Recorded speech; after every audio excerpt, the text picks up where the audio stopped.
Let it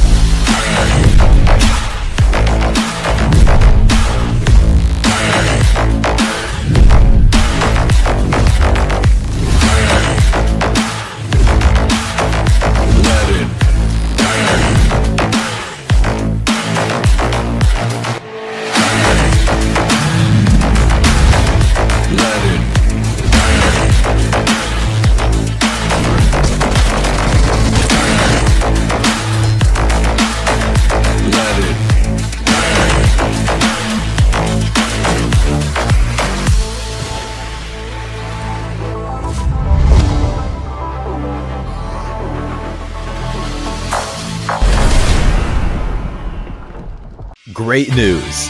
The Selection Lucky Spin has been completely reworked. Pick your own rewards. Enjoy massive discounts. Select total draw rewards. Increase your chances of drawing your desired items. Come take a look. Tap here and choose Selection Lucky Spin to go to the event page. This Lucky Spin event introduces a completely new draw experience. Choose items according to your preferences. To form your own prize pool. After making your selection, you get a discounted 10 draw that's only valid during the event. The draw costs only 300 UC. Furthermore, first daily single draws during the event cost only 10 UC. It's a super sweet deal. As you continue drawing, you'll get total draw crates. Different quality total draw crates require drawing different amounts. Reach a certain number of draws to get the corresponding total draw crate. The higher the crate's quality, the more valuable its rewards. Get tons of material rewards with a single 10 draw. Most importantly, when opening crates, priority is given to items you don't already own, so you don't need to worry about getting something you've already drawn. Just have fun drawing rewards. It's super easy to get your desired items. Doesn't that sound amazing? What are you waiting for? Event period, April 18th, 2025 through May 15th, 2025. Join the Selection Lucky Spin event now. Rondo is here. Are you overwhelmed by all it has to offer? In this video, we'll be going over one of its unique features. Rondo is much larger compared to other maps, and it has features that other maps don't have.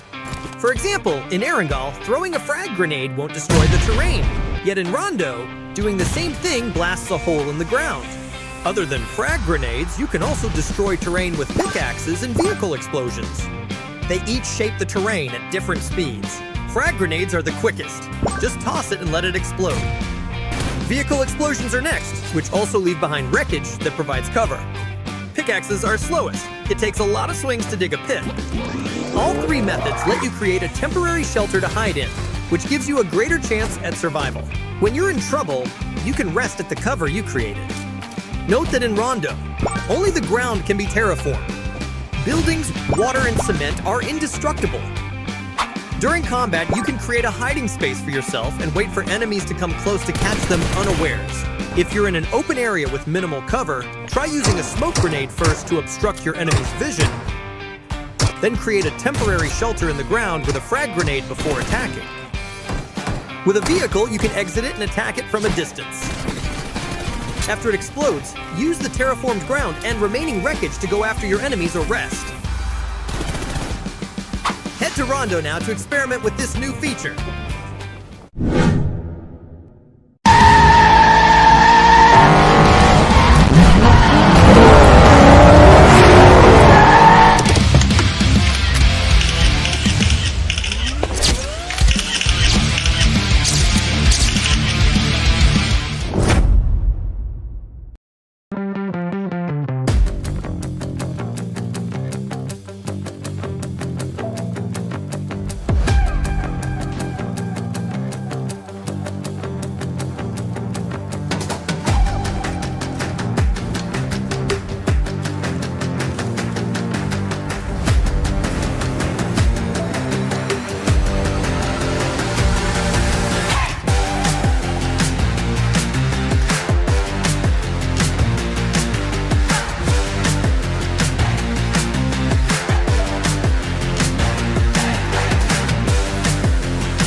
Let it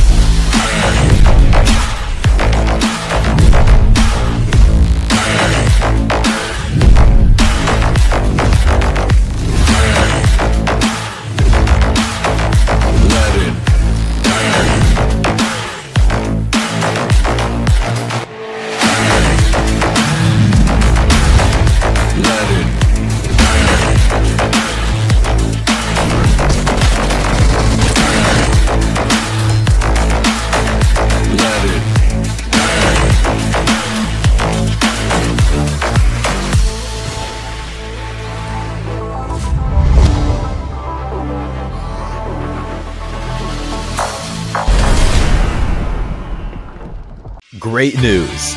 The Selection Lucky Spin has been completely reworked. Pick your own rewards. Enjoy massive discounts. Select total draw rewards. Increase your chances of drawing your desired items. Come take a look. Tap here and choose Selection Lucky Spin to go to the event page. This Lucky Spin event introduces a completely new draw experience. Choose items according to your preferences. To form your own prize pool. After making your selection, you get a discounted 10 draw that's only valid during the event. The draw costs only 300 UC. Furthermore, first daily single draws during the event cost only 10 UC. It's a super sweet deal. As you continue drawing, you'll get total draw crates. Different quality total draw crates require drawing different amounts. Reach a certain number of draws to get the corresponding total draw crate. The higher the crate's quality, the more valuable its rewards. Get tons of material rewards with a single 10 draw. Most importantly, when opening crates, priority is given to items you don't already own, so you don't need to worry about getting something you've already drawn. Just have fun drawing rewards. It's super easy to get your desired items. Doesn't that sound amazing? What are you waiting for? Event period, April 18th, 2025 through May 15th, 2025. Join the Selection Lucky Spin event now. Rondo is here. Are you overwhelmed by all it has to offer? In this video, we'll be going over one of its unique features. Rondo is much larger compared to other maps, and it has features that other maps don't have. For example, in Erangel, throwing a frag grenade won't destroy the terrain, yet in Rondo, doing the same thing blasts a hole in the ground. Other than frag grenades, you can also destroy terrain with pickaxes and vehicle explosions. They each shape the terrain at different speeds. Frag grenades are the quickest. Just toss it and let it explode. Vehicle explosions are next, which also leave behind wreckage that provides cover. Pickaxes are slowest. It takes a lot of swings to dig a pit. All three methods let you create a temporary shelter to hide in, which gives you a greater chance at survival. When you're in trouble, you can rest at the cover you created. Note that in Rondo, only the ground can be terraformed. Buildings, water, and cement are indestructible. During combat, you can create a hiding space for yourself and wait for enemies to come close to catch them unawares. If you're in an open area with minimal cover, try using a smoke grenade first to obstruct your enemy's vision. Then create a temporary shelter in the ground with a frag grenade before attacking. With a vehicle, you can exit it and attack it from a distance. After it explodes, use the terraformed ground and remaining wreckage to go after your enemies or rest. Head to Rondo now to experiment with this new feature.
Let it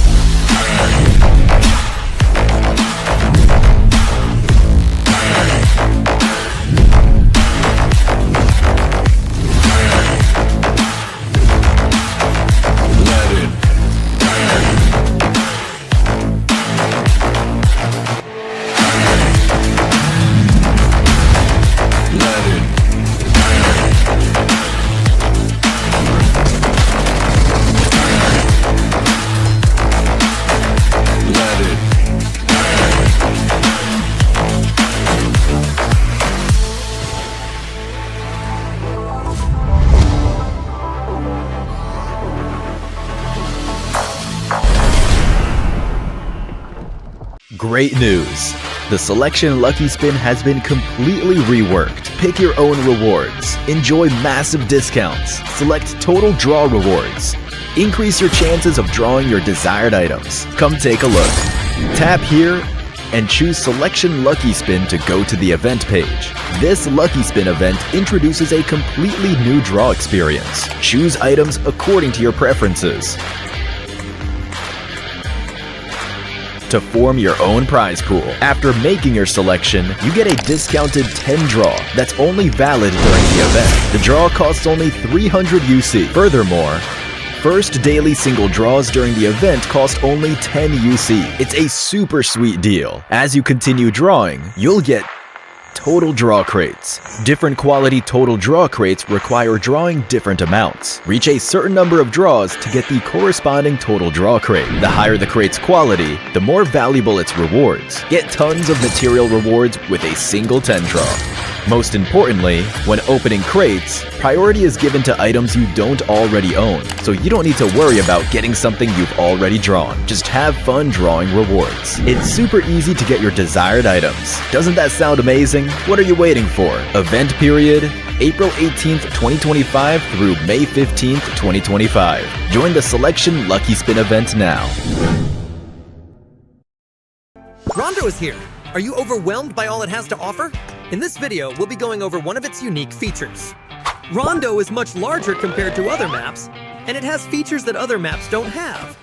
For example, in Erangel, throwing a frag grenade won't destroy the terrain, yet in Rondo, doing the same thing blasts a hole in the ground. Other than frag grenades, you can also destroy terrain with pickaxes and vehicle explosions. They each shape the terrain at different speeds. Frag grenades are the quickest. Just toss it and let it explode. Vehicle explosions are next, which also leave behind wreckage that provides cover. Pickaxes are slowest. It takes a lot of swings to dig a pit. All three methods let you create a temporary shelter to hide in, which gives you a greater chance at survival. When you're in trouble, you can rest at the cover you created. Note that in Rondo, only the ground can be terraformed. Buildings, water, and cement are indestructible.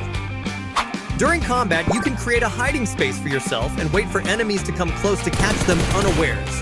If you're in an open area with minimal cover, try using a smoke grenade first to obstruct your enemy's vision, then create a temporary shelter in the ground with a frag grenade before attacking. With a vehicle, you can exit it and attack it from a distance. After it explodes, use the terraformed ground and remaining wreckage to go after your enemies or rest. Head to Rondo now to experiment with this new feature.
Let it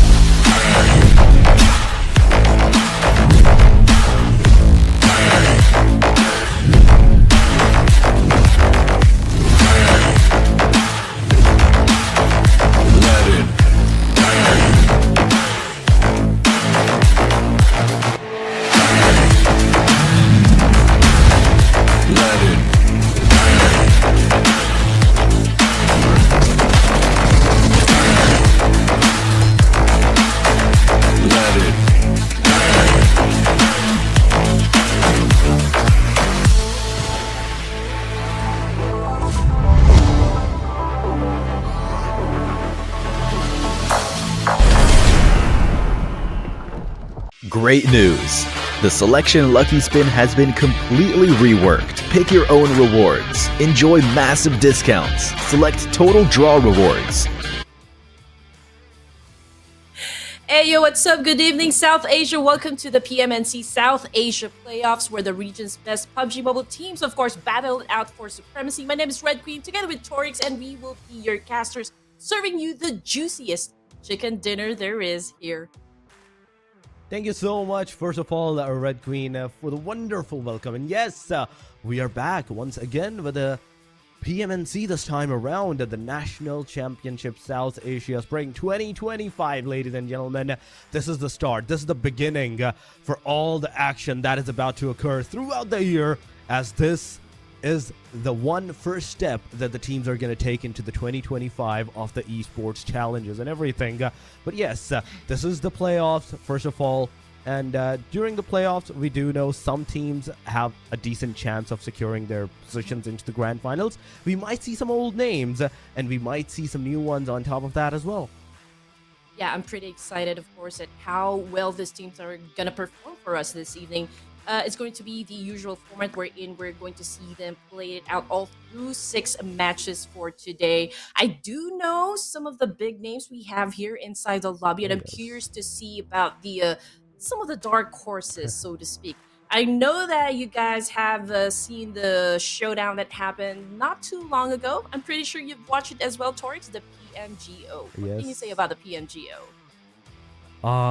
It was like a new introduction for some of the new mechanics for the games, I would say, most of all. Yes. But yeah, the teams, the way that they performed, even some new names into that. Oh, it was a juicy one. It was a really amazing start.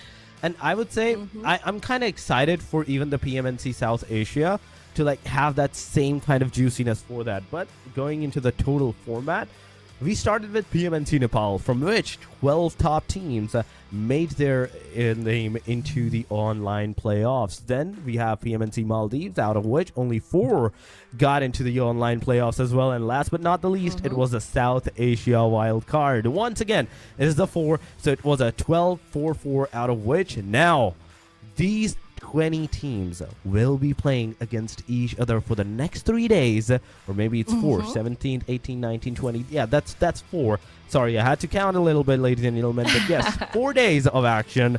That's going to be of the online playoffs, and from which we will be moving into the PMNC South Asia, the grand finals, on the 25th of April. I'm already excited. And you're right. You know what? This tournament features, of course, 20 teams from across South Asia, including squads from Nepal, Maldives, and the South Asia wild card. Teams are definitely divided into 5 groups here, which we'll be seeing later on in just a while. And of course, each team will be playing 16 matches during the playoffs. And just so you know how much moolah these teams are, of course, fighting for, it's a total of 10,000 US dollars.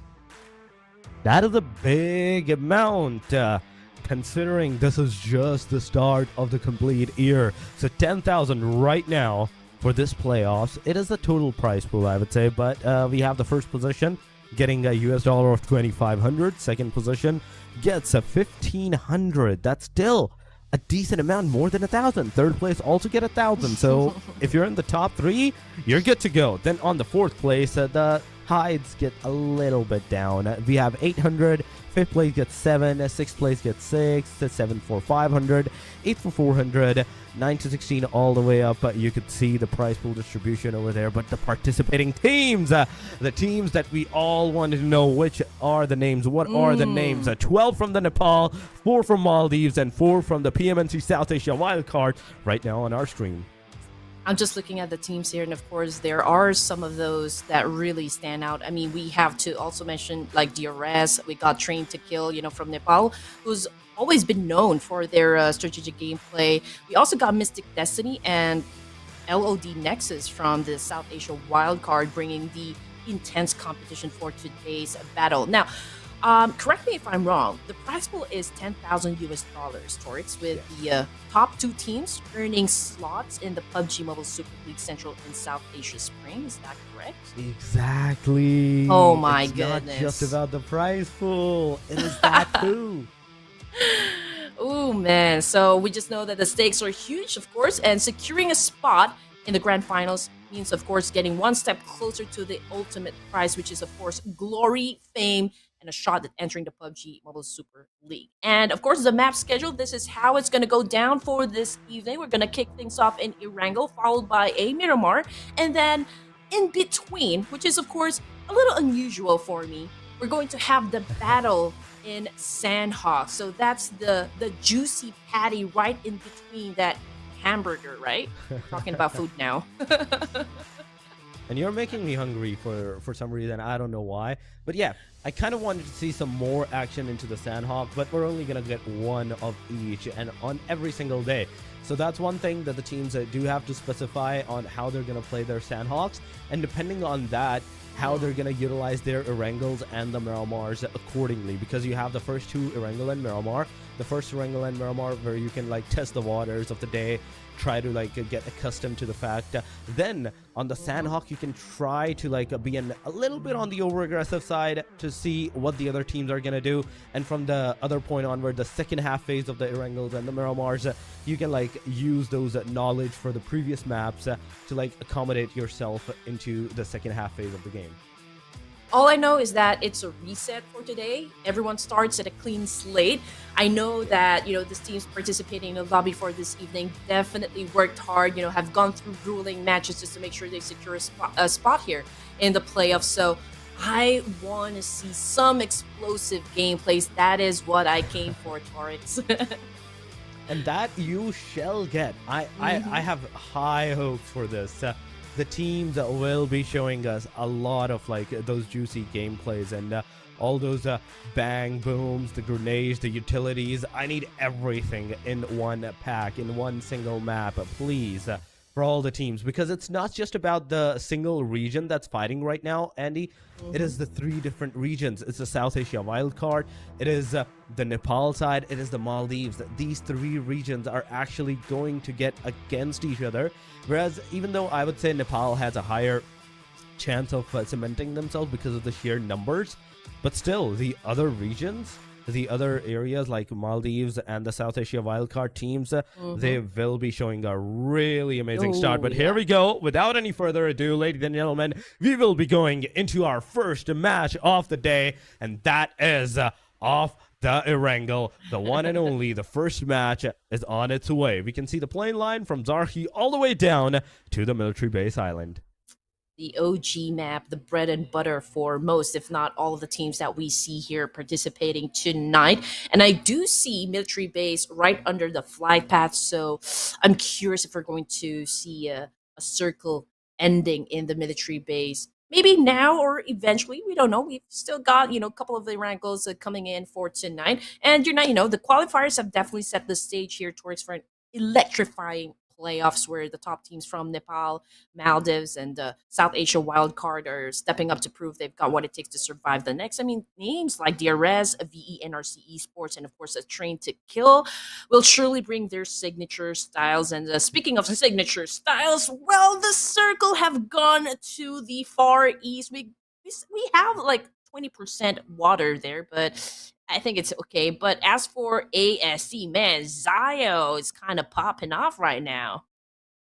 Ouch. Team OPZ already lost one of their crucial player.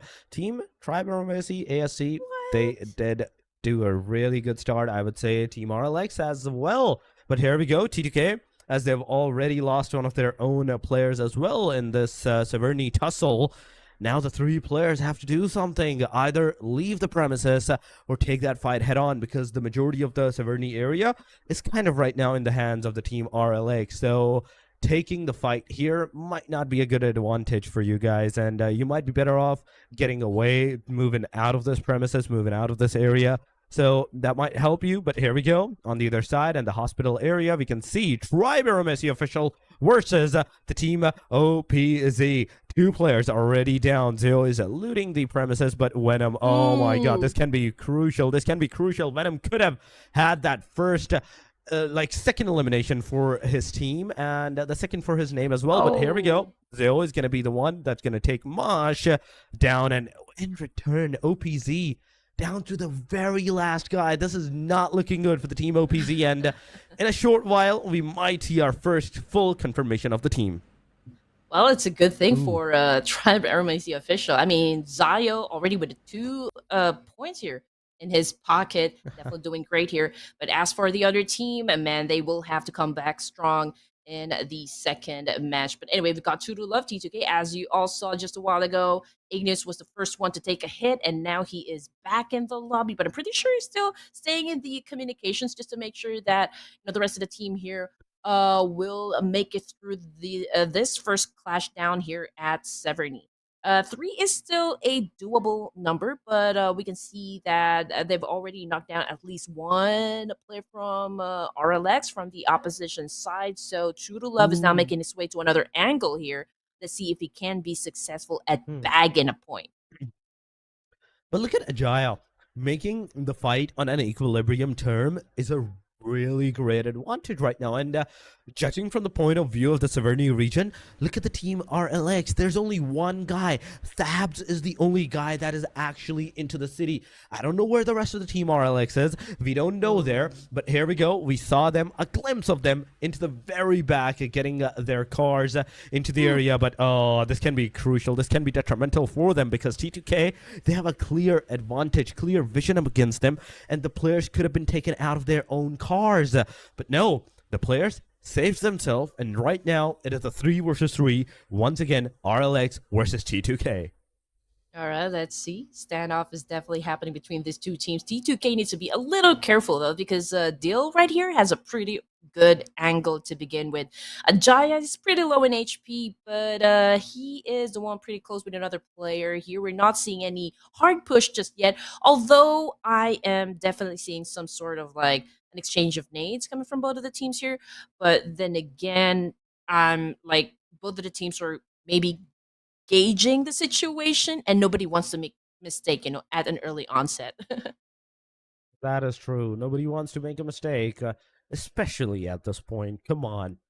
You don't want to make any kind of, even the slightest mistake that might be crucial for your survival. But oh my god, did you see that?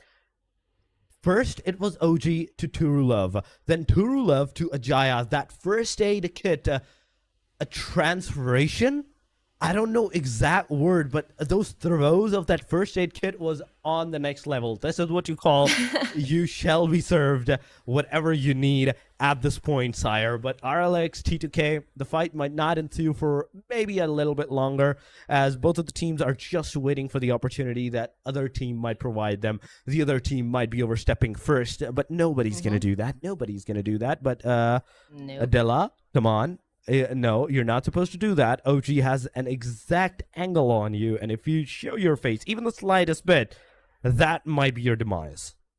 Yeah, it's definitely gonna pop your head, I'm telling you. But this is a drop clash, so I do understand why some of the players still doesn't have enough resources to begin with. We've seen Ajaya just moments ago is pretty low in HP, and since the current situation right now coming from T2K and RLX, nobody wants to make a move just yet. But I think this is it. This is what we have been waiting for. Oh, this is some hard parkour coming from RLX. That is true. That is true. That is some hard parkour. But here we go. The player survived. Not only survived, but an instant confirmation on a Jaya. Oh my goodness. Tabs, you beauty. Just look at that HP on how low he survived. He's basically almost dead. But here we have him, still alive, alive and kicking into the game. Dilla also made his entry into this region of Severny City. And now it is a 3 versus 2, but no, don't overstep. Do not overstep, no matter what you do, no matter how overconfident you are, because this is still T2K. This is still those giants that can take you guys down. So one wrong move, and it can be all over for you guys as well. But I'm looking at T2K, and I don't see any kind of first aid on them. Only the bandages, 2 for OG and 5 bandages on him. But the other guy, True Love, he only has 20 bandages, and that's not going to help you in the longer run. You still have to go 1,500 meters inside of that circle, whereas if it's that distance is actually going to increase. That was a beautiful nade coming from RLX, though. You know, it's like, you know, the nade came from downtown. He shoots his shot and was able to take out another player from T2K. Now, I just want to point it out. Don't know exactly what has happened with T2K Esports. I mean, I've seen their run during PMGO, and it's not exactly, say, the kind of T2K we know them to be. And seeing what is happening right now up against RLX Esports, pretty sure they haven't gotten the rhythm down just yet. You know, it's too early to say, it's too early to call them out just yet. But I do hope a better performance coming from T2K, coming back in for the second round or in the coming rounds for tonight's matches. Now, just to give you guys an update about the team's location. Again, the circle is on the eastern side. There's still quite a number of teams that will be coming from the outskirts. I mean, we've got another a team here who will be coming from as far as Jorgapul area. That is true. So far, it's like almost 40%, I'd say, for the teams. They're outside of the circle right now, and they need to go inside of that circle as soon as possible. But Team RLX, they disengaged with the fight against the T2K, and now they're moving forward. But VE, E2S, come on. They're right next against the Team NEPX. NEPX have a really great, I'd say, angle against them, and this can be detrimental for the team. Even a slightest mistake at this point, NEPX is actually going to seize that opportunity to take you down. To be honest, NEPX, all I can say coming from this team is that they have a lot of potential. You know, a lot of people and the audience definitely looking at them. They placed in at 7th during PMGO. It was a dramatic win for them, even though they weren't really at the top. But, you know, to make it out as far as they were able to do so, I'm pretty sure that they have brought pride and joy to Nepal with that kind of performance in PMGO. So I'm interested to see how they're going to handle this situation. Obviously, there's a need for them to flush out the opposition from that house, but how are they going to do that? That is the big question right there. I would say, yeah, that is a big question, how they're going to like move away from this area and how they're actually going to, if they want to take that fight, will they do it or how they're going to do it? The main question right now is how you're going to survive. And that should be the main question for you guys as well, of all the teams, because this is just the start. Even though you are in the testing water side area, you are testing the waters in this match, you still have to be cautious of not overthrowing your only opportunities in the first half of testing the waters against the teams by just getting eliminated early on. So whatever you do, do not overstep. SPE, Team RG, each one of these teams has lost one of their players, but there we go. Team SPE, they got one of their player fully eliminated. RG is still on the side where the player can be revived. He might be able to get that revived, but MTD Twisted, Mystic, Guild? I'm not sure if I'm saying that name right. I'm sorry for that, but I think it's Guild. Caesar's there, Y10. One kill is also there near the shelter side area, but there we go. Another circle shift is about to ensue, and here we need to see where the circle is actually going to go, because so far what I assume is that shelter is still in the circle, because I don't see that meter distance on the team MTD. So I don't know why these guys are trying to move out of this premises. Maybe the circle is not here, but from what I can see, the circle, and they might be in a good position so far. Yeah, agree with you there. But maybe they have another plan in mind. But Mukesh with a knockdown. Oh, that was beautifully done by NEPX Esports once again, ladies and gents.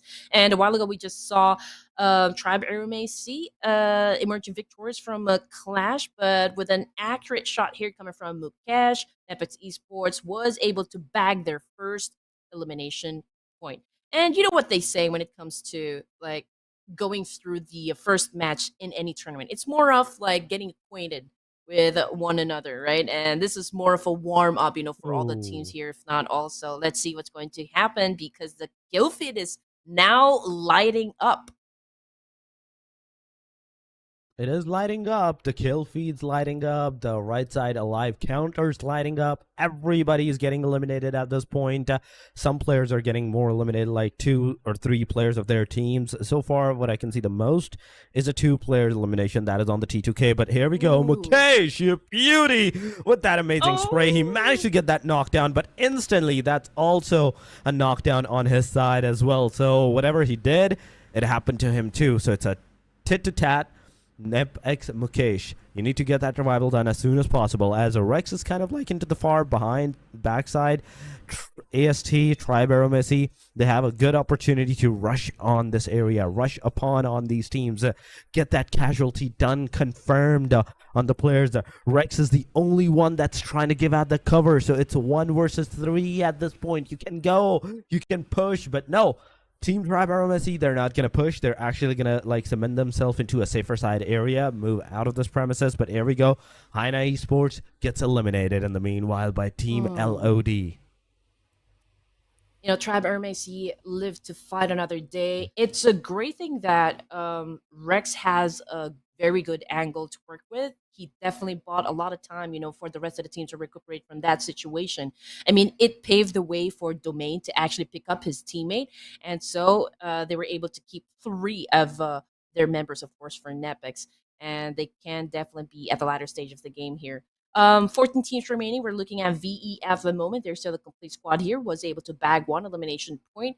Yeah, and you're right. I mean, HAINA Esports already out of the game. This is not the way that you would want to start your games, right? So there's a need for them to really come back strong in the next rounds to come here. And again, looking at NEPX, Precious already out. So what is next for NEPX? That is true. At this point, what I'm trying to look for is those crucial 4 versus 4, 3 versus 3 fights that actually occurs into the close quarters. These long ranges, yeah, it's gonna help you right now in this early stage, but as soon as you're gonna like lose a lot of players, then we're gonna have a stale moment, and we kind of don't want that. We kind of want the action to like continue all throughout the game, and especially I do. I kind of want every team to be fighting in every single zone, whether it's like 1 or 2 fights happening every single time. I kind of want them because it brings out the most of it. But here we go. Oh my God, Royal GURKHAS. What happened? You guys were 3-man a moment ago, but now you're down to the very last guy, and that last guy survived. He made sure to take the King of the Mountains down with that single grenade and make sure it's a 1v3 against the players of the King of the Mountains, the team that managed to secure the most elimination points. You can see the 7 eliminations to their name. That is I'd say the most elimination that has happened so far. Okay, so I was going to talk about Royal GURKHAS, but Royal GURKHAS, 3 casualties, so we're talking about the lone wolf for the team, right? So at this point, they need to make sure they pick the right battles, maybe go passive for now. This is just stage 4, and we still got 12 teams remaining inside the game, and it will be best for him to kind of find a chill spot, for now, and wait for the right opportunity to get back into the engagements. I just saw moments ago that OG got knocked down somewhere in Erangel. I'm not sure if we already have the confirmation whether or not OG is no longer part of T2K or has he been sent back to the lobby? But I'm looking at the right side of the screen here. So T2K down to their last player here, and it's not really looking too good for T2K. It is. It is not looking good for the T2K, but here we go. Another circle shift has ensued so far. It has gone to the Milta City side. Somewhat Milta City side, because the northern areas, the open side jungle, it's completely in the circle. And you can see the teams. 4D's on the northern side. SYNDICATE is on the eastern corner where nobody's in their backstab areas. There is also the team Mystique into the southeastern side. And all those teams that are in the centralized position of the circle, they're going to be at the most disadvantage, I would say, at this point, because all the teams are from the surrounding premises.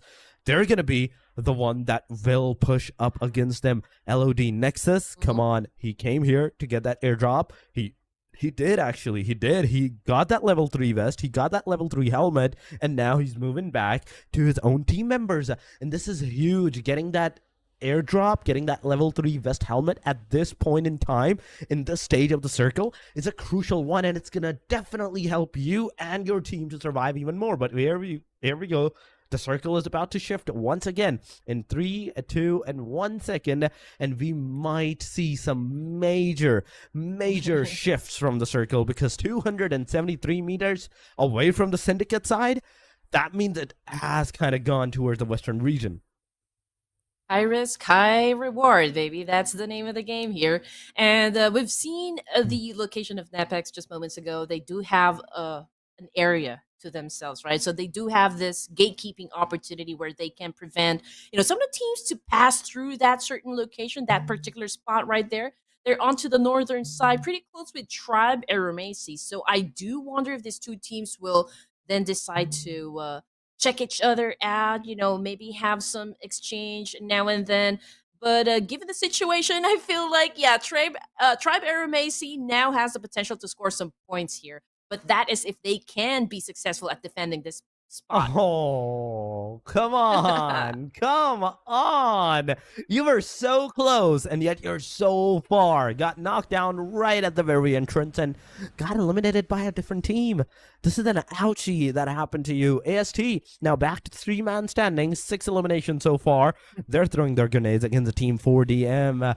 4 death machines. Come on. Can you get those eliminations? The answer is no. Tribe AEROMACY did get a single knockout, but instantly that's a knockdown. That's a confirmation. But oh my god, Rig, you beauty, you beast, came in with the S12K, got everyone wiped out.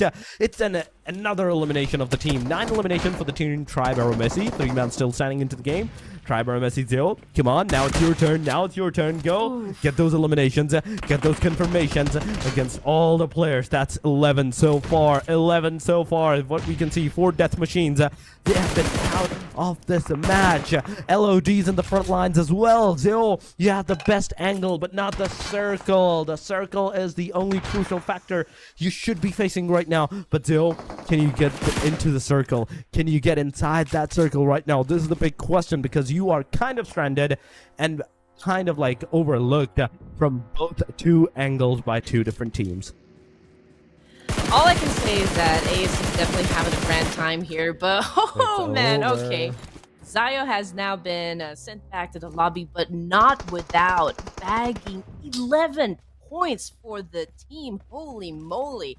Tribe AEROMACY may have been taken out of the equation, but that is a substantial amount of elimination points for the first round. So it was an exciting one to see, that kind of performance at the beginning of the matches here. But anyway, looking at Syndicate at the moment, 1 elimination point in their pockets, and they're out to get some more.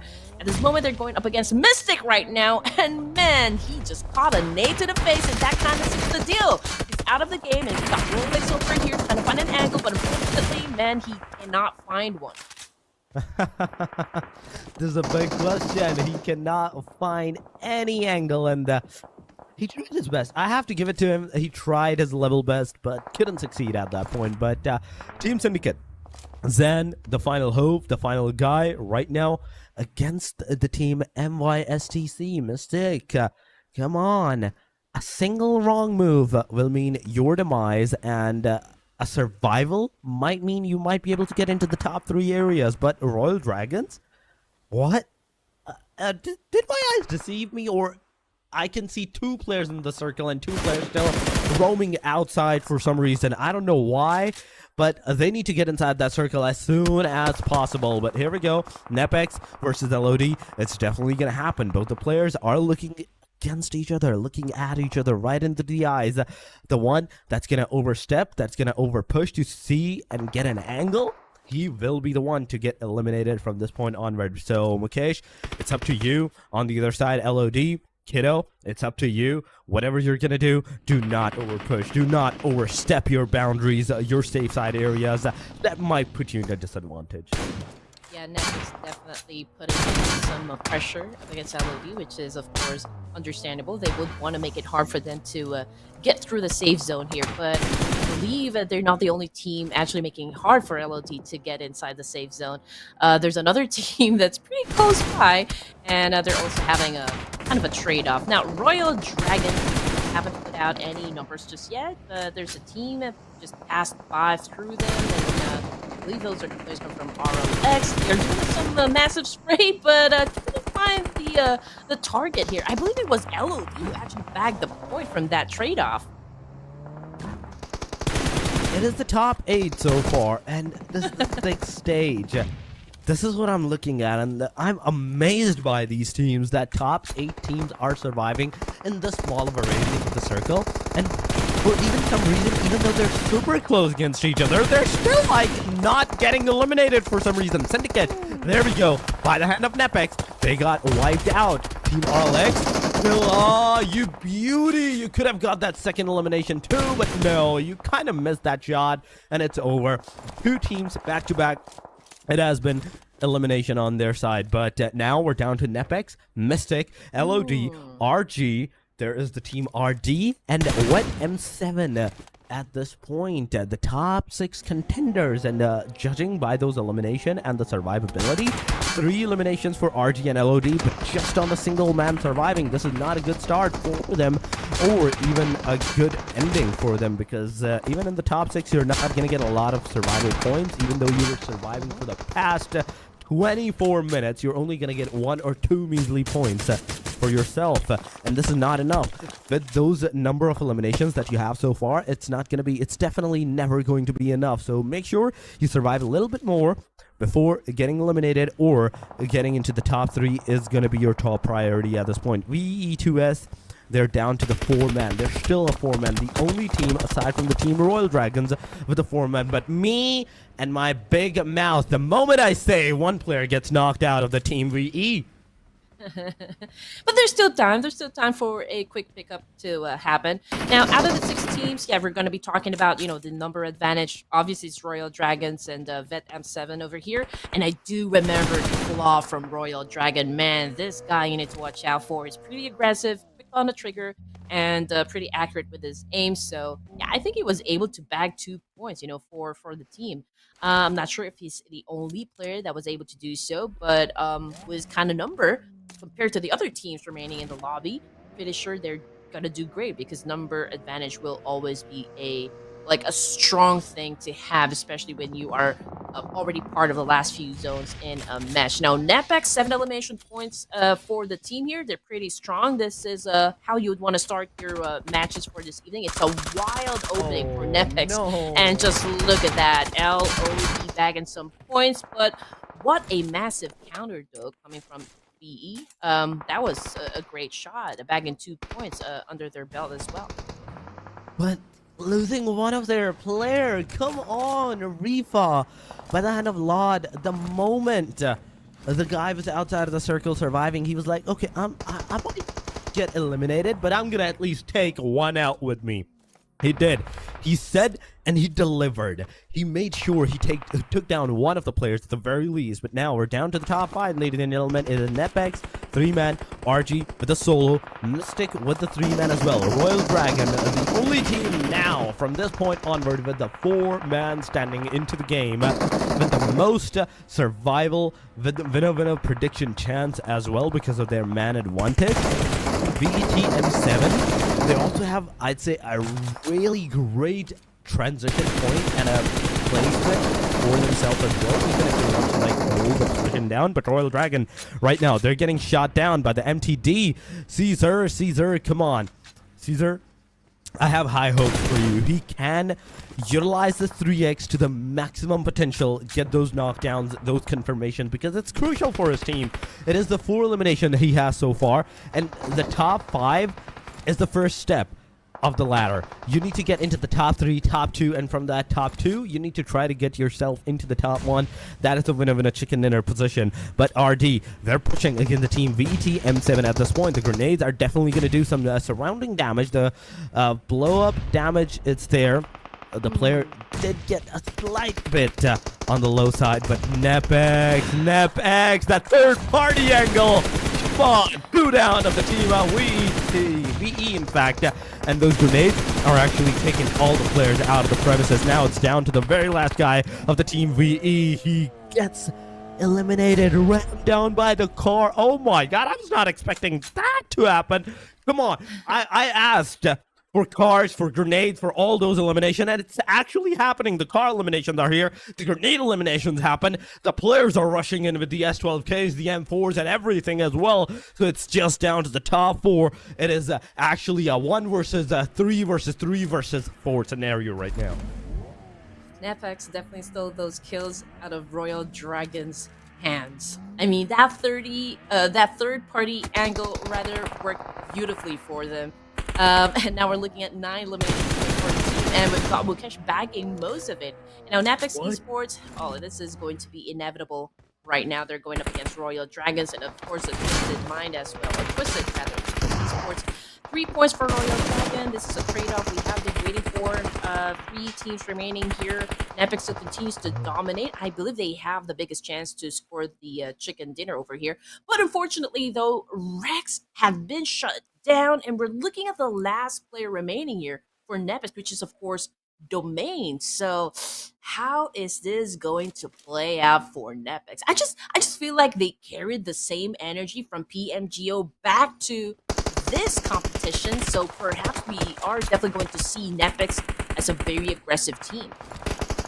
We might, but I have hopes for Domain. But if Mukesh was still alive, if Mukesh was still into the match, the way he got those eliminations into his backpack, this could have been the chicken dinner for the team. But here we go. Royal Dragon is going to lose one of their players. The grenade went to the player's side. Almost thought that it's going to take the player down, but nope, it did not. The player who was knocked down gets finally confirmed. NEPX Domain came in, took down Master Zerdy. The third guy is down as well, and down to the very last 1 versus 4 scenario. Mystic is going to get that chicken, in fact, MD Twisted is going to get that chicken dinner without any hassle, without having to take down the final guy. It is the winner chicken dinner for MD Twisted to the first match. A decent number of elimination. They were the one that made the most damage on the NEPX side, on the side of all the teams that were in the surrounding, fighting against the team MD as well. So NEPX, you had the perfect opportunity and you seized it. That's all I'm gonna say. Oh man, what an exchange coming from the final 3 teams.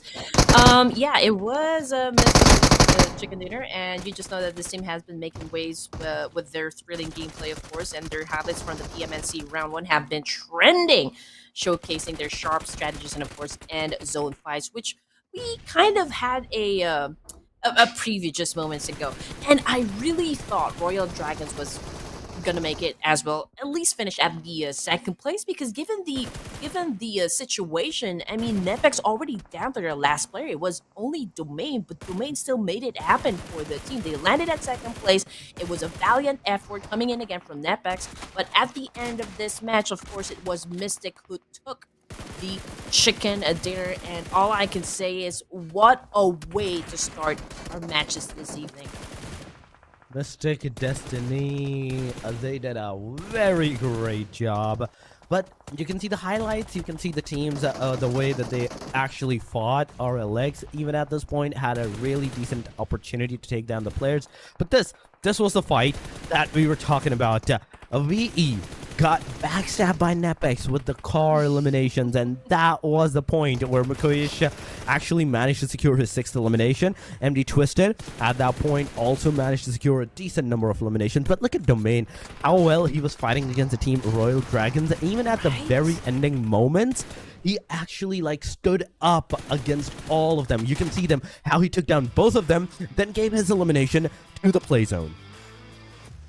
Yeah, and even the Blue Reaper is actually getting into the mix there, but getting his points done as well. And looking at the stats here, ladies and gents, it's a pretty good one, I can say.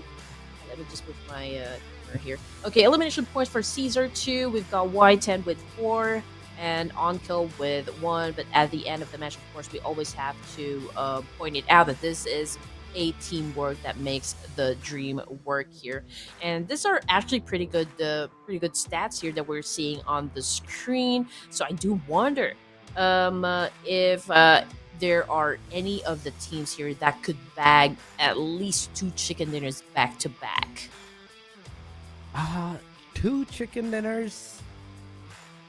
Ask for right now at the very first day. It is possible. I'm not gonna say it's impossible, but it's so hard that I don't think so that anyone is gonna try to do that. But here we go. The MVP, the man of the match, is going to be Mukesh. With all those eliminations, the 6th elimination, 1122 damage. It's 1122, 54.55% contribution for the team, 27 minutes of the survival time. His headshot ratios are almost 21%, body ratio almost 70%, and the leg shots, that is only 9.3%. He had everyone to the head and the bodies.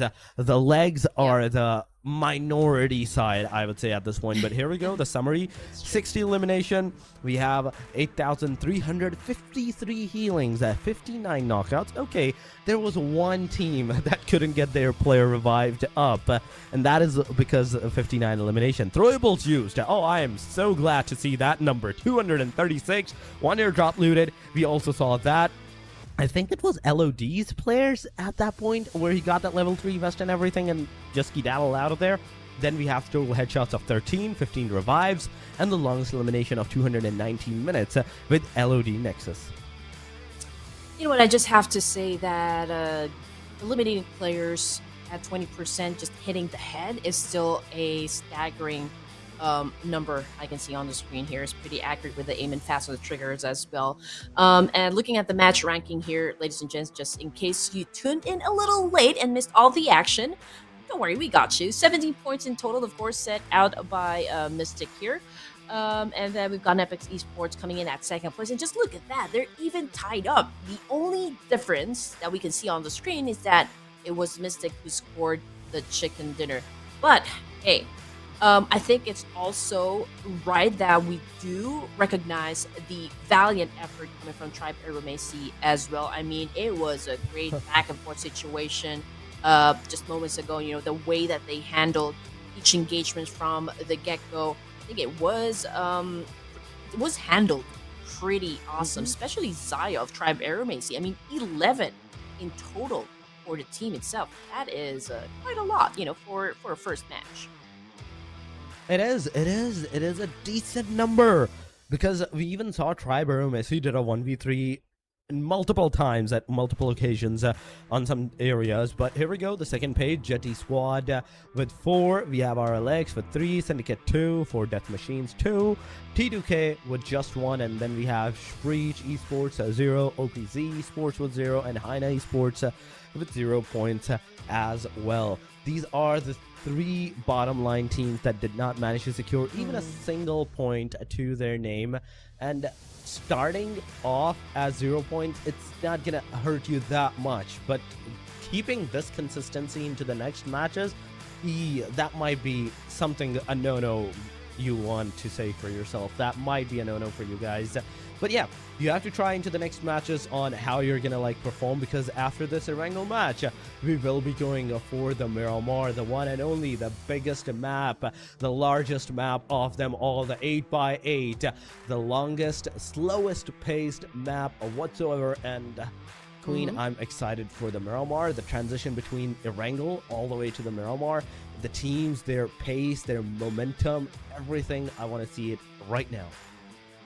You know, back then, when we talk about Miramar, it's always going to be about, you know, the sniping, the DMRs, the bolt action rifles. But right now, it's more of shotguns,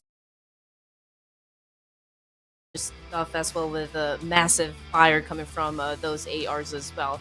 And I just want to point it out that I'm pretty excited at the drop flashes for Miramar. This is the first Miramar this evening before we jump into the rumble in the jungle for the third match.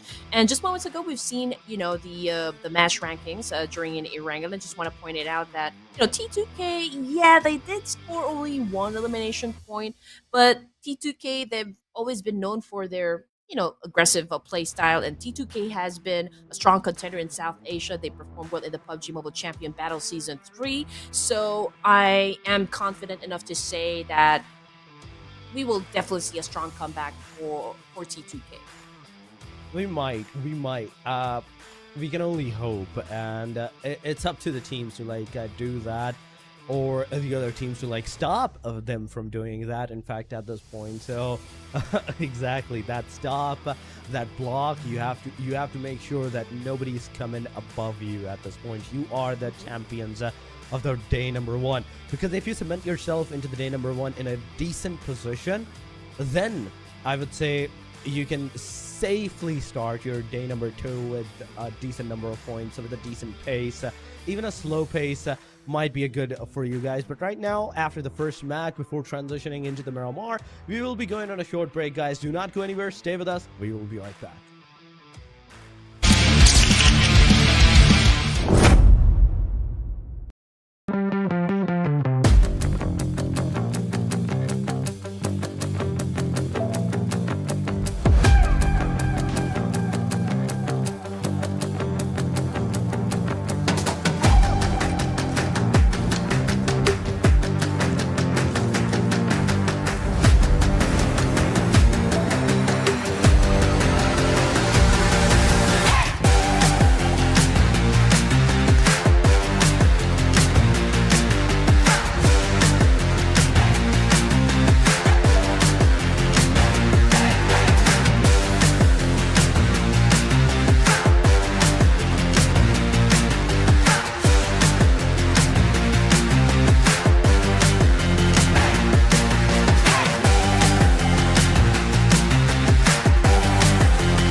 Let it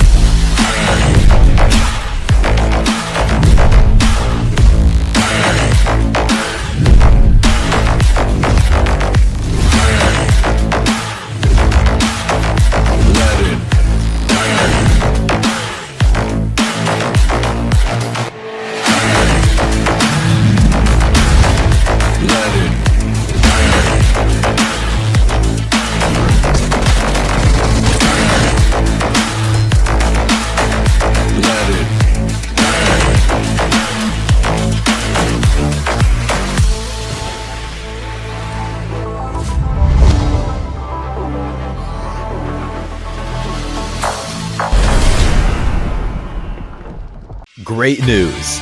The Selection Lucky Spin has been completely reworked. Pick your own rewards. Enjoy massive discounts. Select total draw rewards.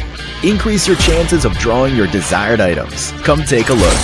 Tap here and choose Selection Lucky Spin to go to the event page. This Lucky Spin event introduces a completely new draw experience. Choose items according to your preferences.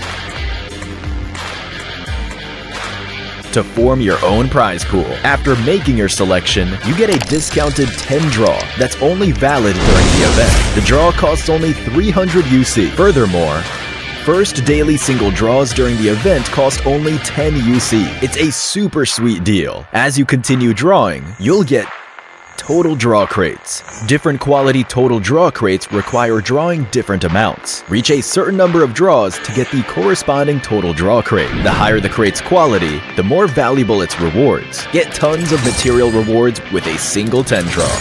Most importantly, when opening crates, priority is given to items you don't already own, so you don't need to worry about getting something you've already drawn. Just have fun drawing rewards. It's super easy to get your desired items. Doesn't that sound amazing? What are you waiting for? Event period, April 18th, 2025 through May 15th, 2025. Join the Selection Lucky Spin event now. Rondo is here. Are you overwhelmed by all it has to offer? In this video, we'll be going over one of its unique features. Rondo is much larger compared to other maps, and it has features that other maps don't have. For example, in Erangel, throwing a frag grenade won't destroy the terrain, yet in Rondo, doing the same thing blasts a hole in the ground. Other than frag grenades, you can also destroy terrain with pickaxes and vehicle explosions. They each shape the terrain at different. Ladies and gentlemen, welcome back once again to the 2025 PMNC South Asia Springside. This is Torix. Once again with me is going to be Red Queen. Again, okay, on this side. Welcome back, Red Queen, to you too as well. And everyone that's watching us as well, welcome back, guys. We are about to head into our second match. But yeah, the match number one, it was intense. It was a chef kiss, I would say. Yeah, what a start, to the PMNC South Asia playoffs. I mean, Mystic Twisted. Did I say that right? Okay, I said that right. They definitely set the tone right here out of the gate, securing the first chicken dinner with 17 points. And of course, their sharp decision, making all of the clutch plays from inside the game, really showed why they're a force to be reckoned with. And of course, who can forget about NEPX? Because I know you got a lot of fans out there. They really wasn't far behind. They also scored 17 points, just proving their overall consistency and of course determination in getting that WWCD. That is true. The determination was definitely there. Everyone tried. The thing is, Andy, everyone did their very best, and we saw that on that elimination feed. But here we go, ladies and gentlemen. We're not going to take too much of your time, and we're going to take you guys straight into the second match of action. That is the Miramar of the day, number one. The plane line is on its way, all the way from the Campo Militar down to the Valle del Mar. A clean bisection from one corner all the way up to the other corner. Yes, sir. And the stage is already heating up here, ladies and gents. And if this match is any indicator, of course, we are in for an action-packed tournament. And let's see which teams will carry the momentum forward and who steps up to shake things up for this round in Miramar.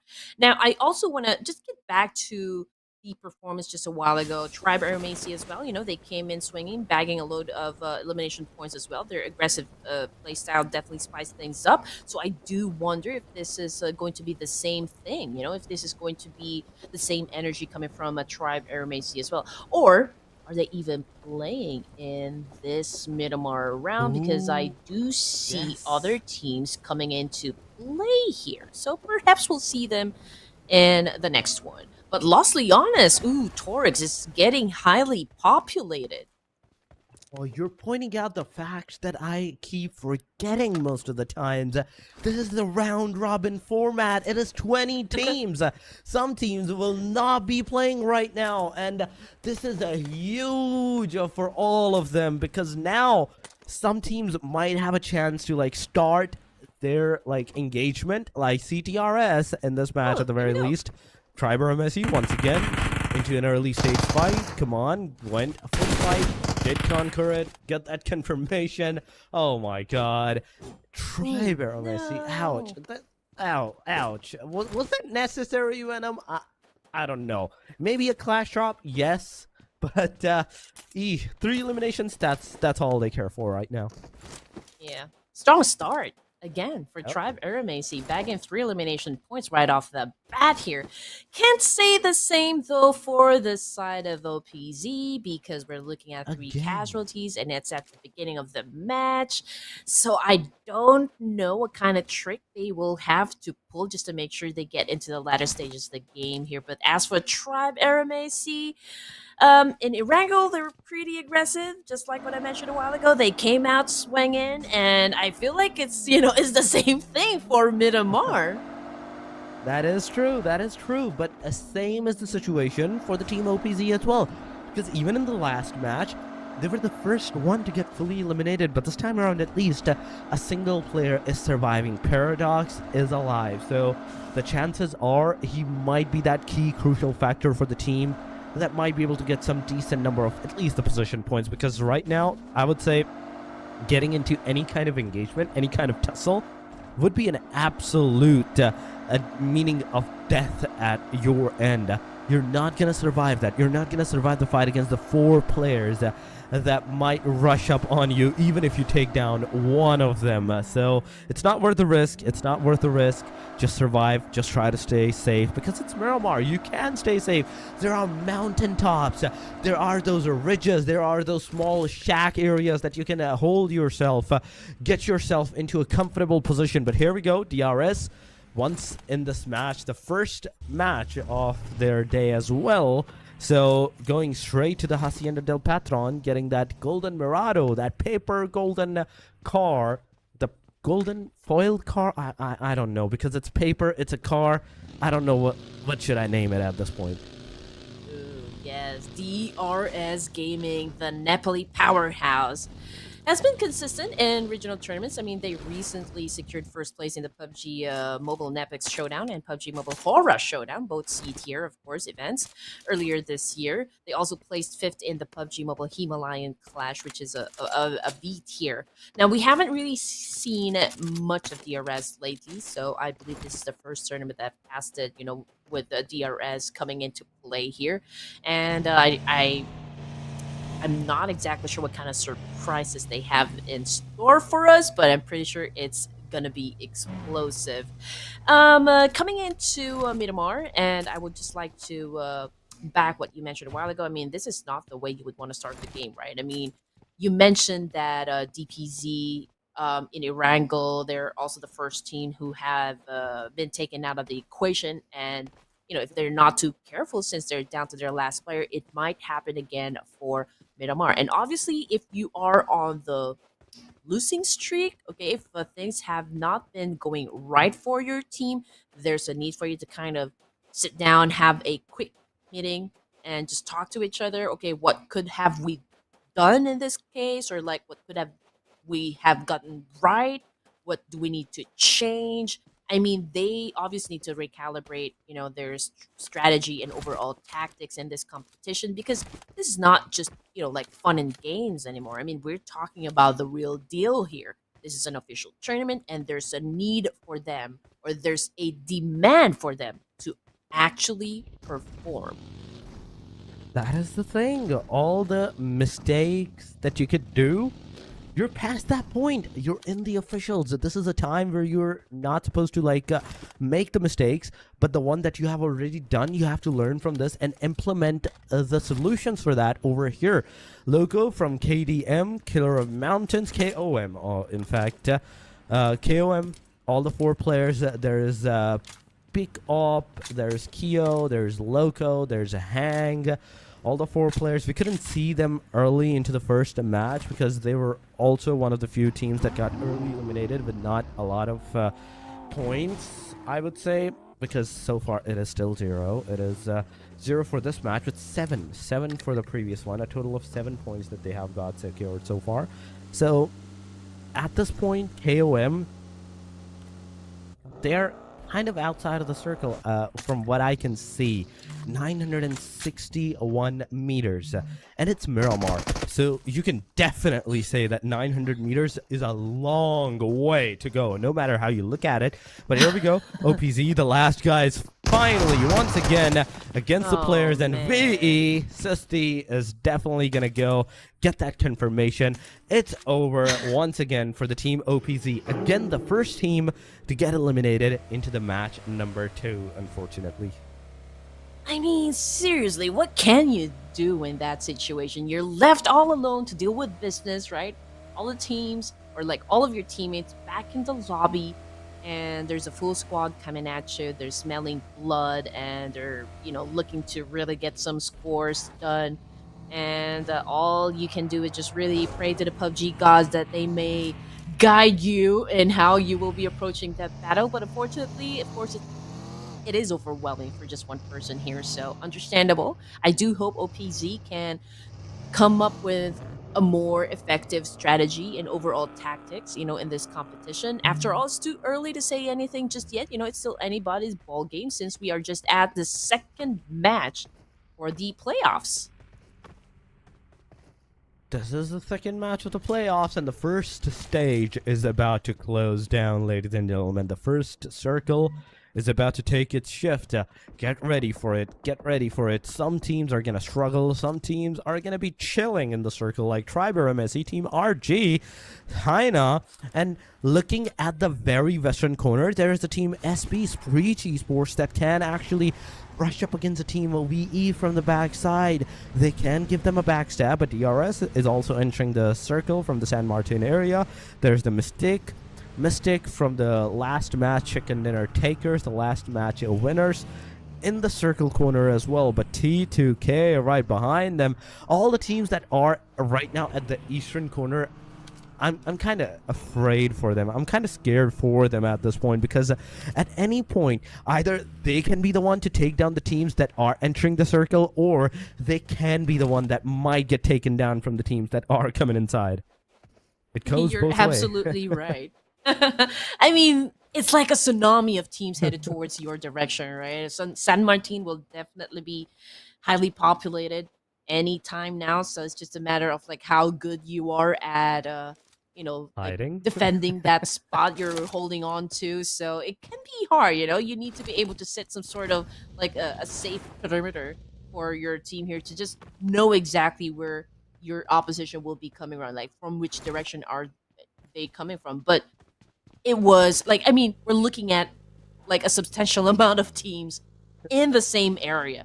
High chance they will flock, in the same spot. So yeah, I'm pretty sure that we will be witnessing, a lot of trade-offs happen. And speaking of trade-offs, T2K getting shot at the moment. Tudo Love obviously is pretty low in health here. They're around Power Grid area in Miramar.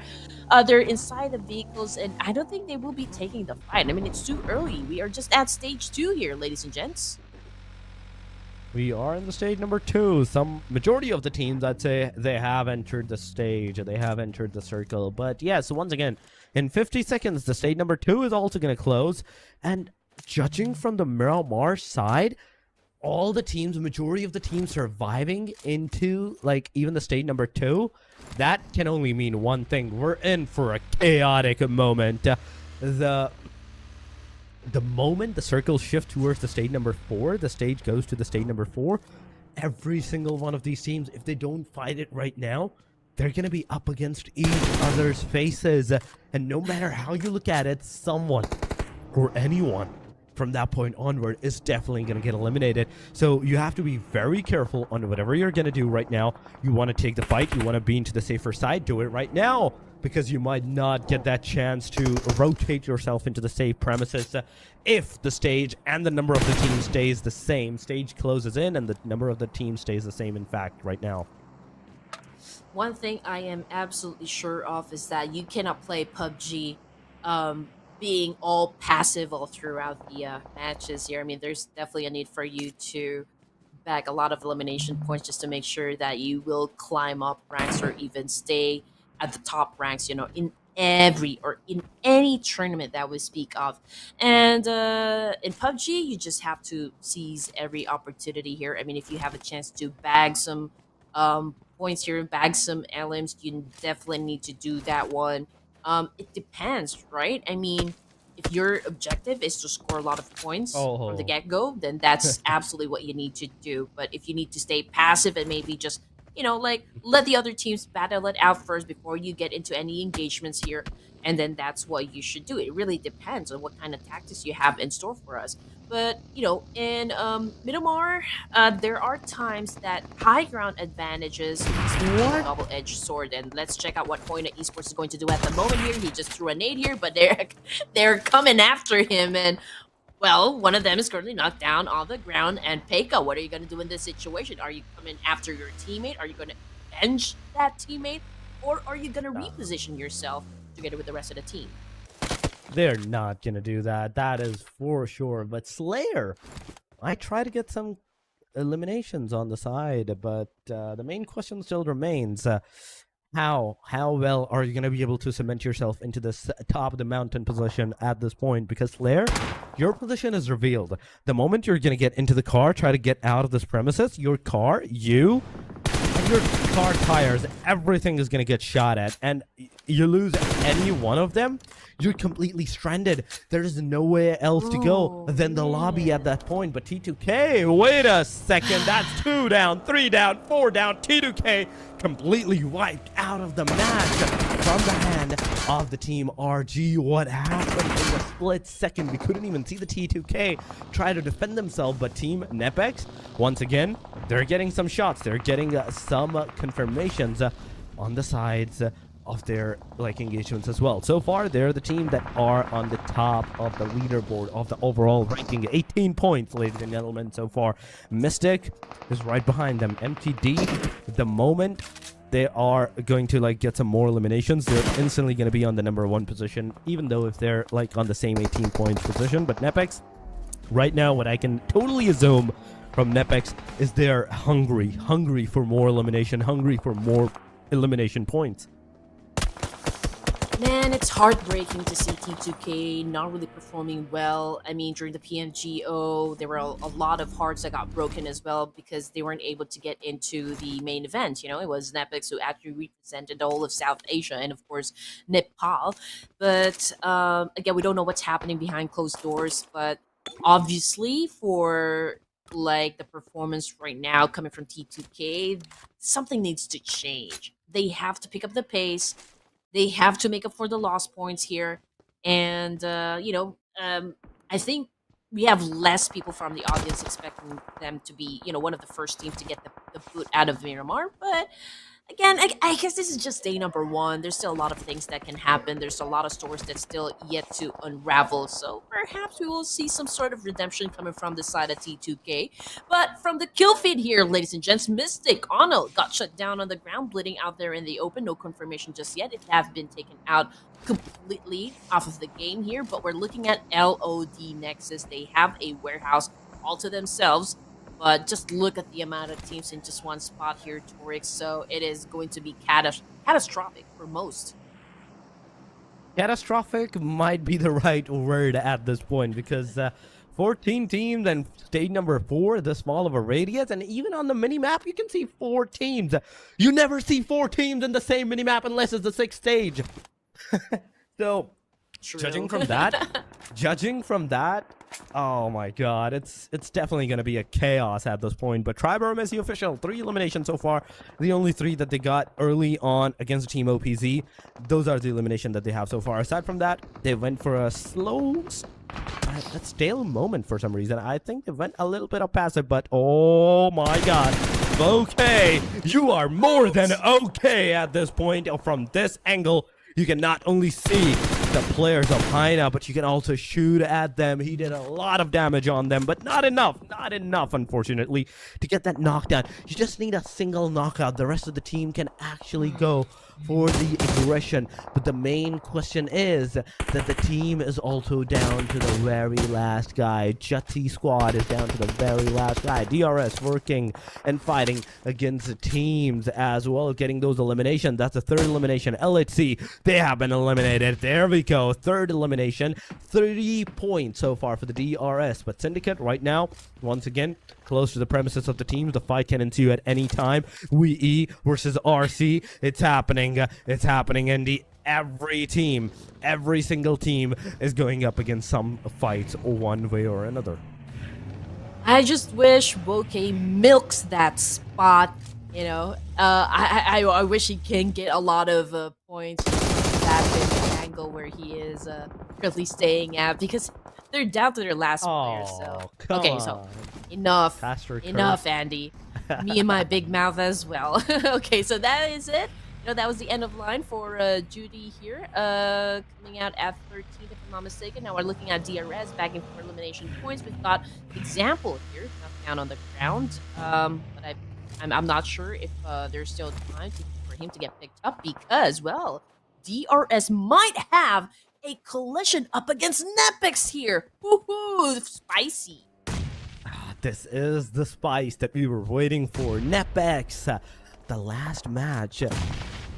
Most elimination takers right now up against one of the giants, the DRS. Just look at the spotting, Rex, you beast. You managed to spot the guy that was the furthest into the backside.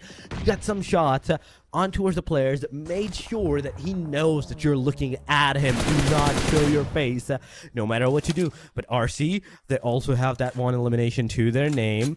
And aside from that, all the 4 players are still surviving. So this is one thing that RC is kind of needs to do, is get inside of that circle. But just look at the position. The moment they're going to like take out the cars into this open side area, there's the team RG, there is the team Mystic, there's all those different teams, even LOD, that can actually shoot at you if you take them down in a single instance. And this is what I'm talking about. Syndicate from a different angle is going to take one player down from the team RC. The second guy could go down as well by B's grenade. This can be detrimental, but it has to connect. It has to connect. The grenade did manage to do a lot of damage, half damage to the player.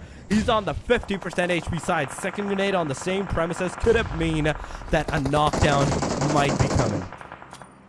Hey, this is the perfect opportunity for Syndicate to capitalize in this situation. I mean, they have the opportunity, of course, to bag those LMs in this particular trade-off, and I do believe they have all the advantages working out for them.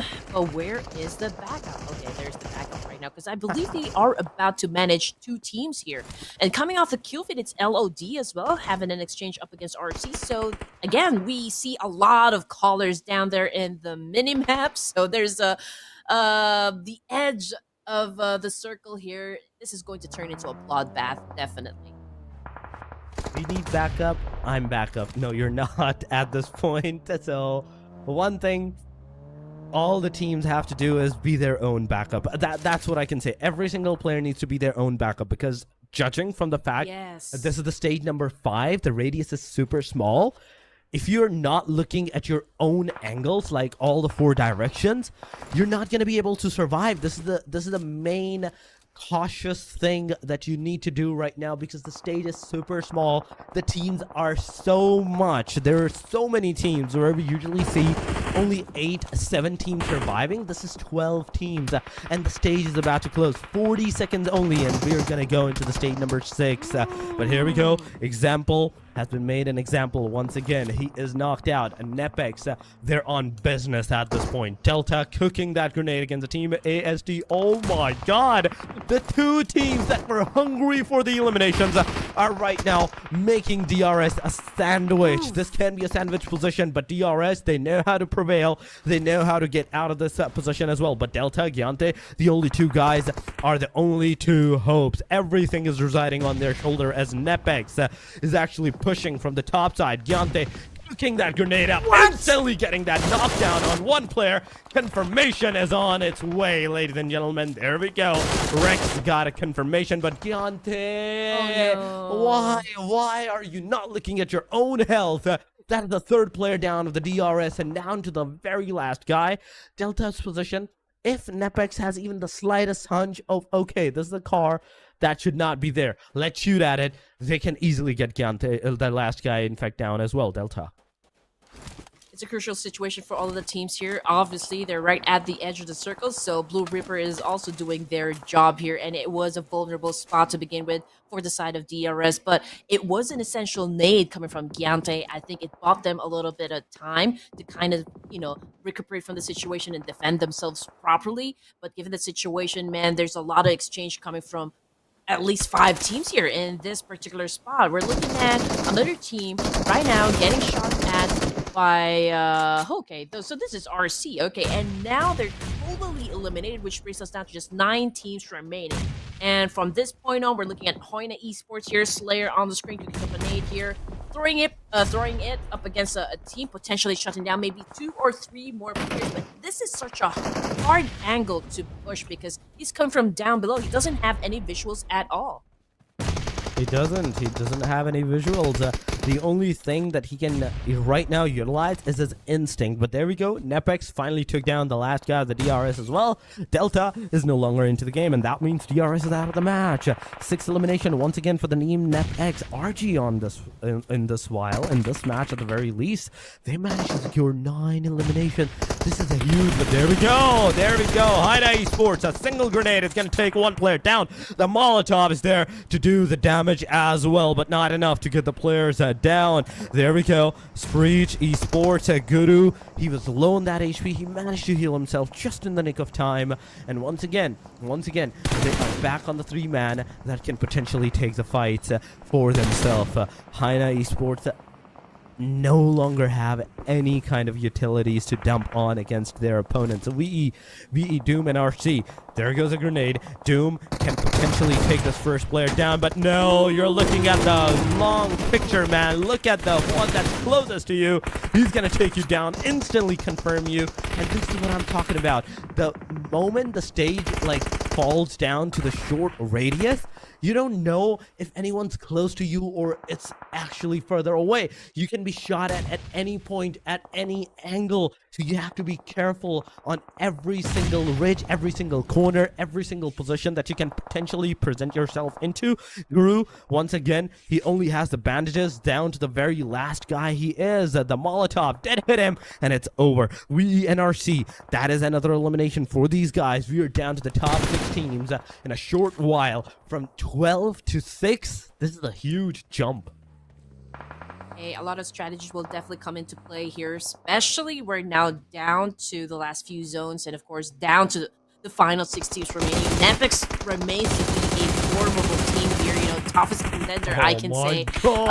VE right now with a massive spray, shutting down at least 2 players from the opposition. LOD, what are you going to do with this situation? Again, 7-7 NRC, cooking up a nade, potentially shutting down another player here, come from LOD. There's a lot of pressure, onto their side and getting backstabbed just like that from Slayer. Man, that is right there. HAINA, the backstabbers at this point, and VNRC in an instant, they got wiped out of this match as well. We are down to the top 4, ladies and gentlemen. RG, HAINA, Team AST, and NEPX. AST and NEPX once again into the top 4.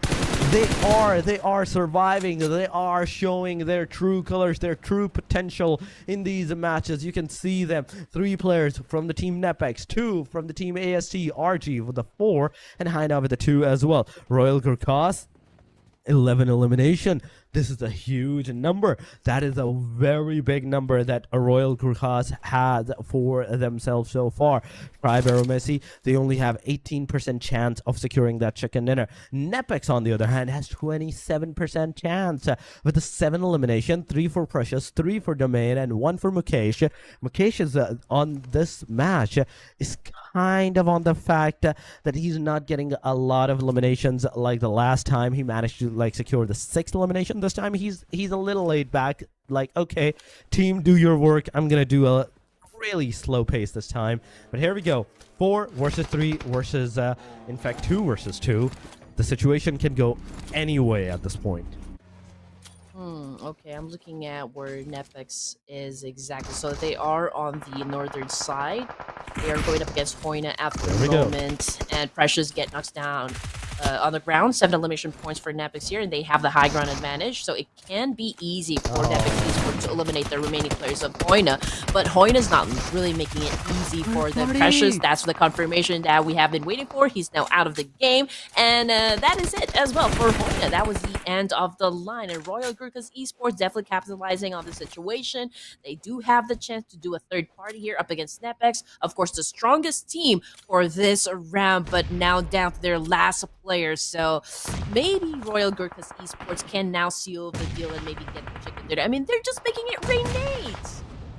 They are making a mini red zone at this point, and Zil with the fight of Mukesh. Mukesh is finally going to take him down. Zil, are you going to get confirmed? The main question still remains over there. Is Mukesh going to move forward, get that confirmation on Tribe AEROMACY's player before the rest of the Royal GurKHAS player, in fact, rush up upon this guy? The situation can go any way. We have to see. We have to know on what these players are going to do at this point. NEPX Mukesh, he went back once again to a safer side area where Royal GurKHAS might not be able to spot this guy up. But the position might also reveal the disastrous position that Royal GurKHAS might have an angle against the team NEPX. It is a 1 versus 1 versus 4.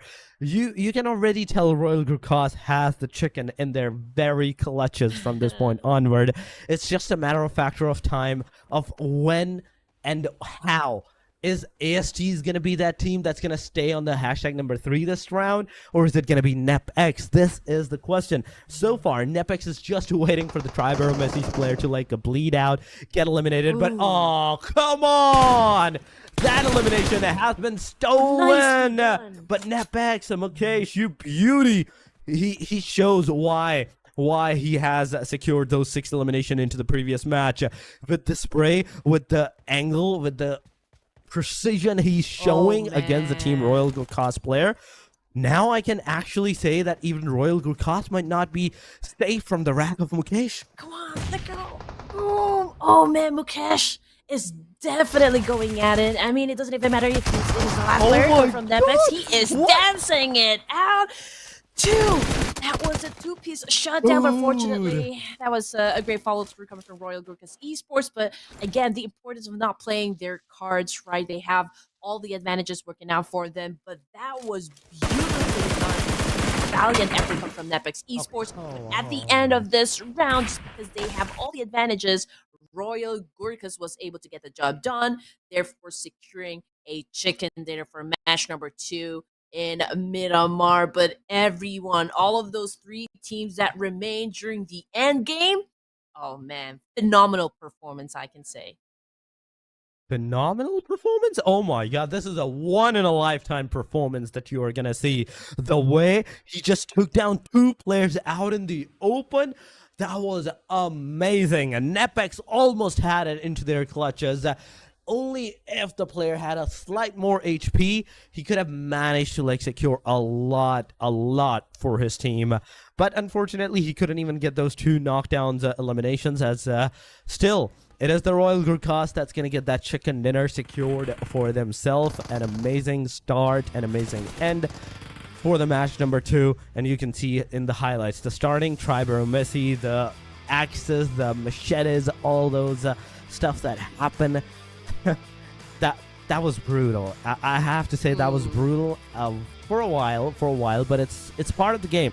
You don't have the ammo, you don't have that much ammunition for yourself. You go for the punches and you go for those machetes.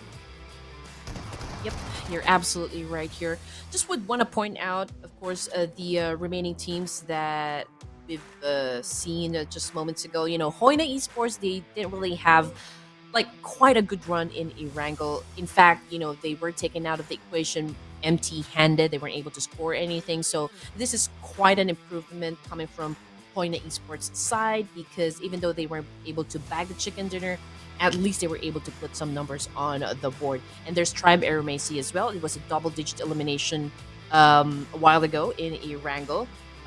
We also have Team RG, I can say, Royal GurKHAS. Now, this was an explosive game for the Royal GurKHAS. Not only double-digit elimination point, but of course securing the chicken dinner as well. So, I mean, we did talk about looking forward to a lot of explosive gameplays coming from the teams here, and that's exactly what we're getting. And this is such a great battle to watch.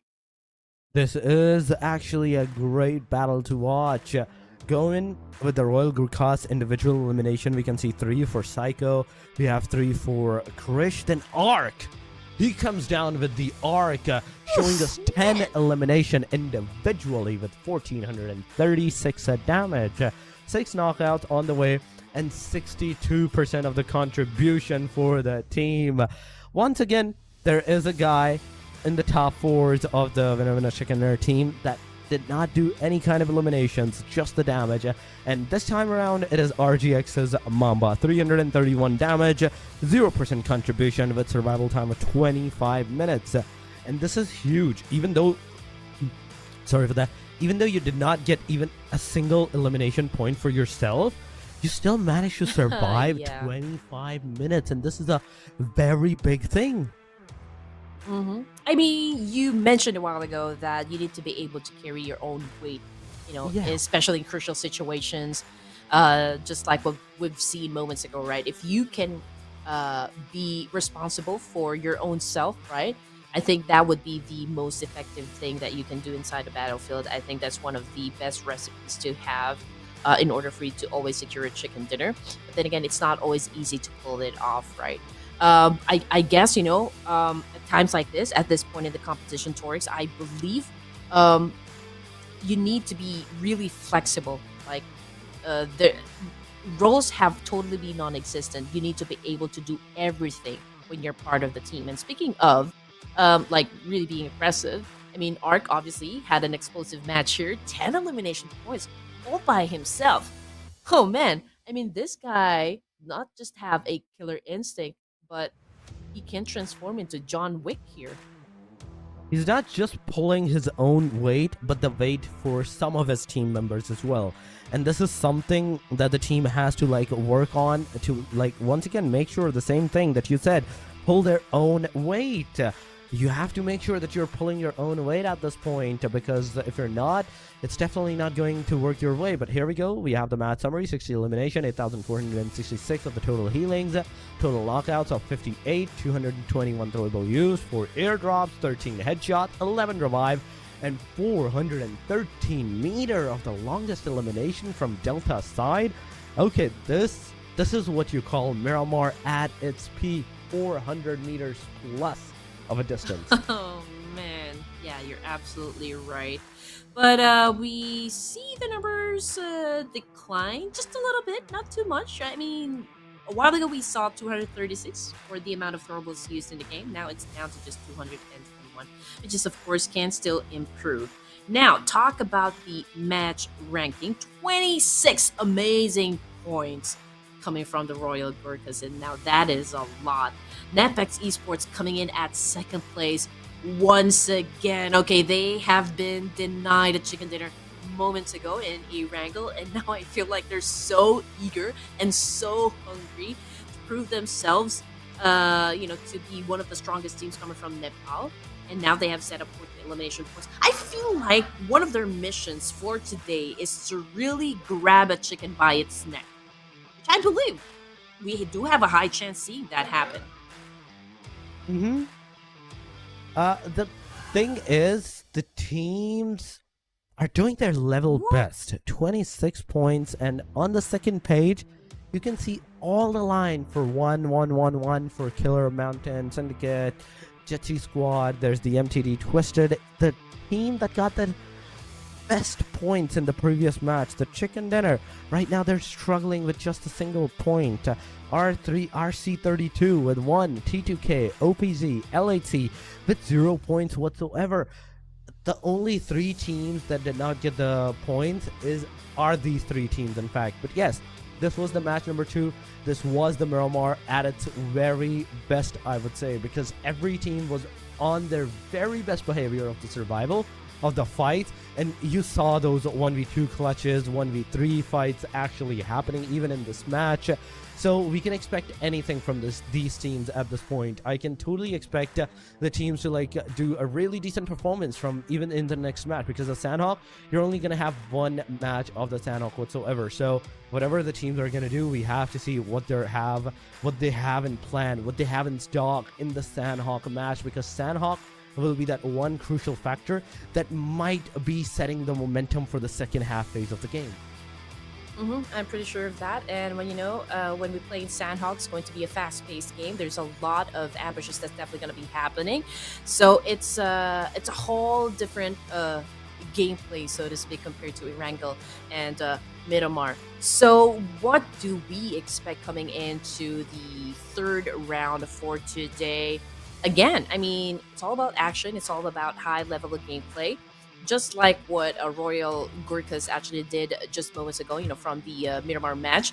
I mean, their rotation on point. It was an electrifying vibe coming from Royal GURKHAS, just making sure that they not only bag those elimination points that they need, but also secure some of the best spots, in Miramar, just to make sure that they will always have that advantageous point compared to the remaining teams. I mean, looking at the second page moments ago, Turix, I feel like I just look at a barcode. Like, it's like binary numbers over there. But hey, more of that action, ladies and gents. Don't go away. We'll be taking a short break.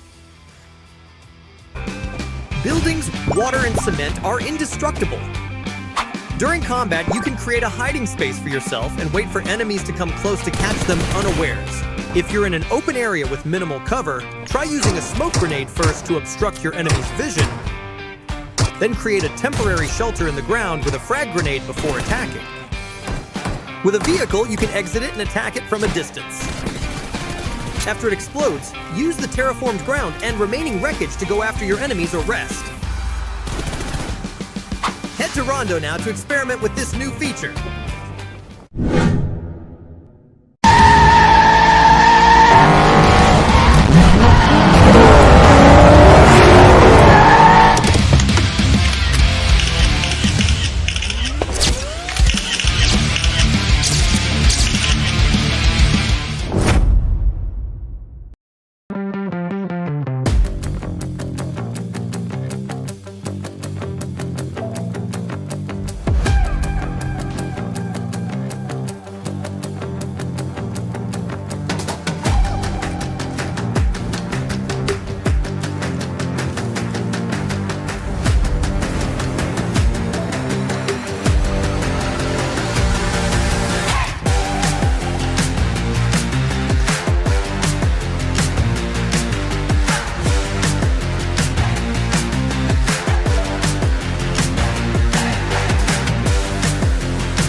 Let it.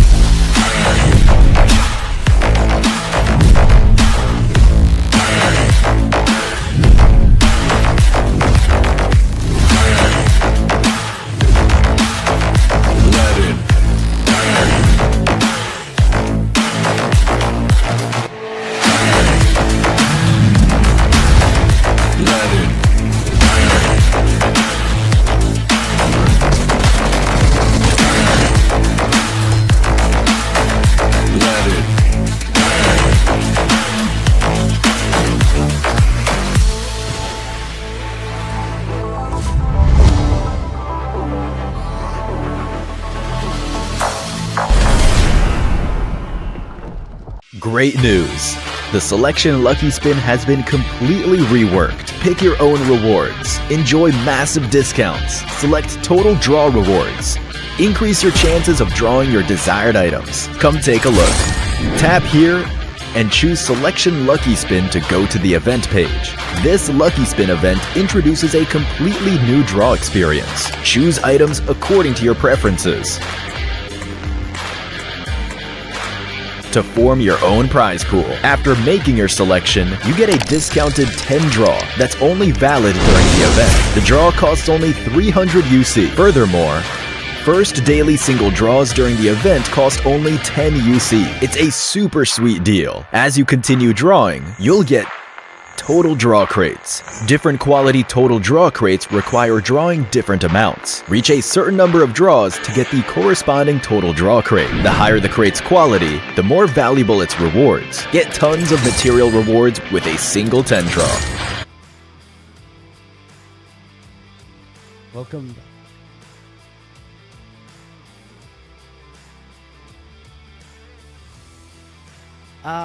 Yeah, welcome back, ladies and gentlemen. We will be fixing that mic soon. Don't worry about it. So, yeah, we're back after the break, after the Miramar match. I was trying to listen to Andy, but even though you guys can't hear it, I can't as well. So we will get that fixed in a short while. Don't worry about it. But yeah, the two matches are done and dusted. The first Erangel, first Miramar, it's over. Now it's time for the action pack, for the Clash Drop map, the one and only, the smallest map of them all, the Sanhok. It will be on its way. But yeah, before any of that, this is Torix with me. Once again, it is the Red Queen Andy.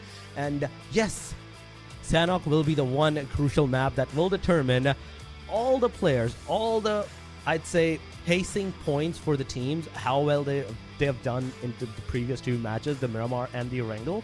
And it will be a compilation of that into the Sanhok. They can either go for the complete aggressive stances, or they can go for a very slow pace match whatsoever. But Sanhok is not going to allow you. And here we go, ladies and gentlemen. We're not going to take too much of your time.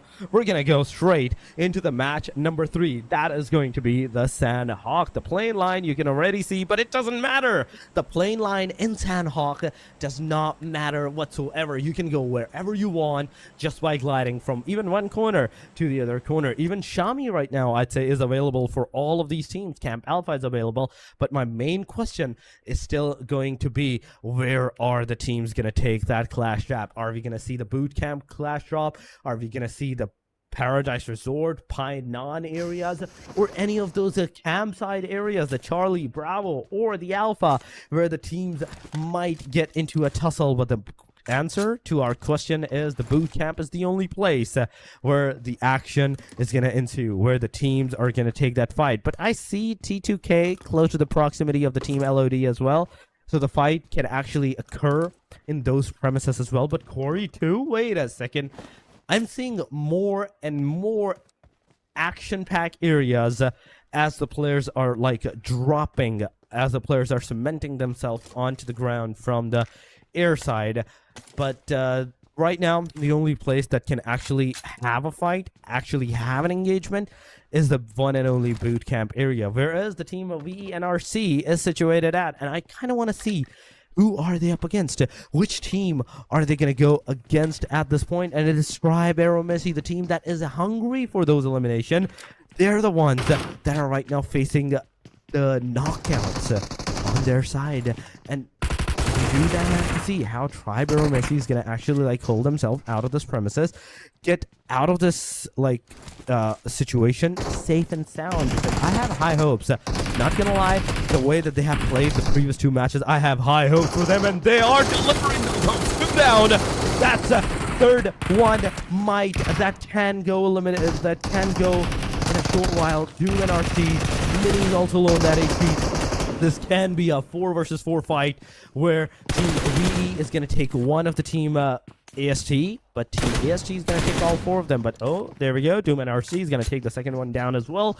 That is the fight going 2-2, 2 versus 2. Venom low on that HP. Come on, you can do it. You can get those shots connected on towards the players. AEROMACY getting those shots connected. Doom is down. He is finished up. Tricks That's the first elimination. Zill had to, but he has been eliminated. But oh my god, Mini NRC! There we have it. It's over. Tribe AEROMACY in an instance within the first 3 minutes of the game. They managed to secure those decent number of 4 points, 4 eliminations for themselves, but at the cost of 2 of their players. But we will still see some more fights, maybe in a short while. But right now, no fight is actually going to occur. No fight is actually going to ensue, because we saw a while ago on the map where the teams are actually like residing at this point. And nobody is actually close to anyone unless they want themselves to be at this point. It is the day number 1, so you can still have the opportunity of going for some decent number of elimination without having to worry about too much worrying about the positioning of your like games or yourself into the overall ranking, because it is the round robin format. You're gonna play one match, you might not play the second one, you might play the third one, you might not play the fourth one, so it's gonna go like this. But SHREEPECH Esports so far, they're on the horses. But wait a second, what? XMPL? Come on, why? My main question is, why would he nade himself at this point? Was he stuck? Was he like stuck somewhere that he couldn't get out of unless he knocks himself out? But no, he's still there. But here we go. We have Red Queen back on the desk. We have Red Queen back on the game. Welcome back, Andy. And so far, it has just been one team that got eliminated.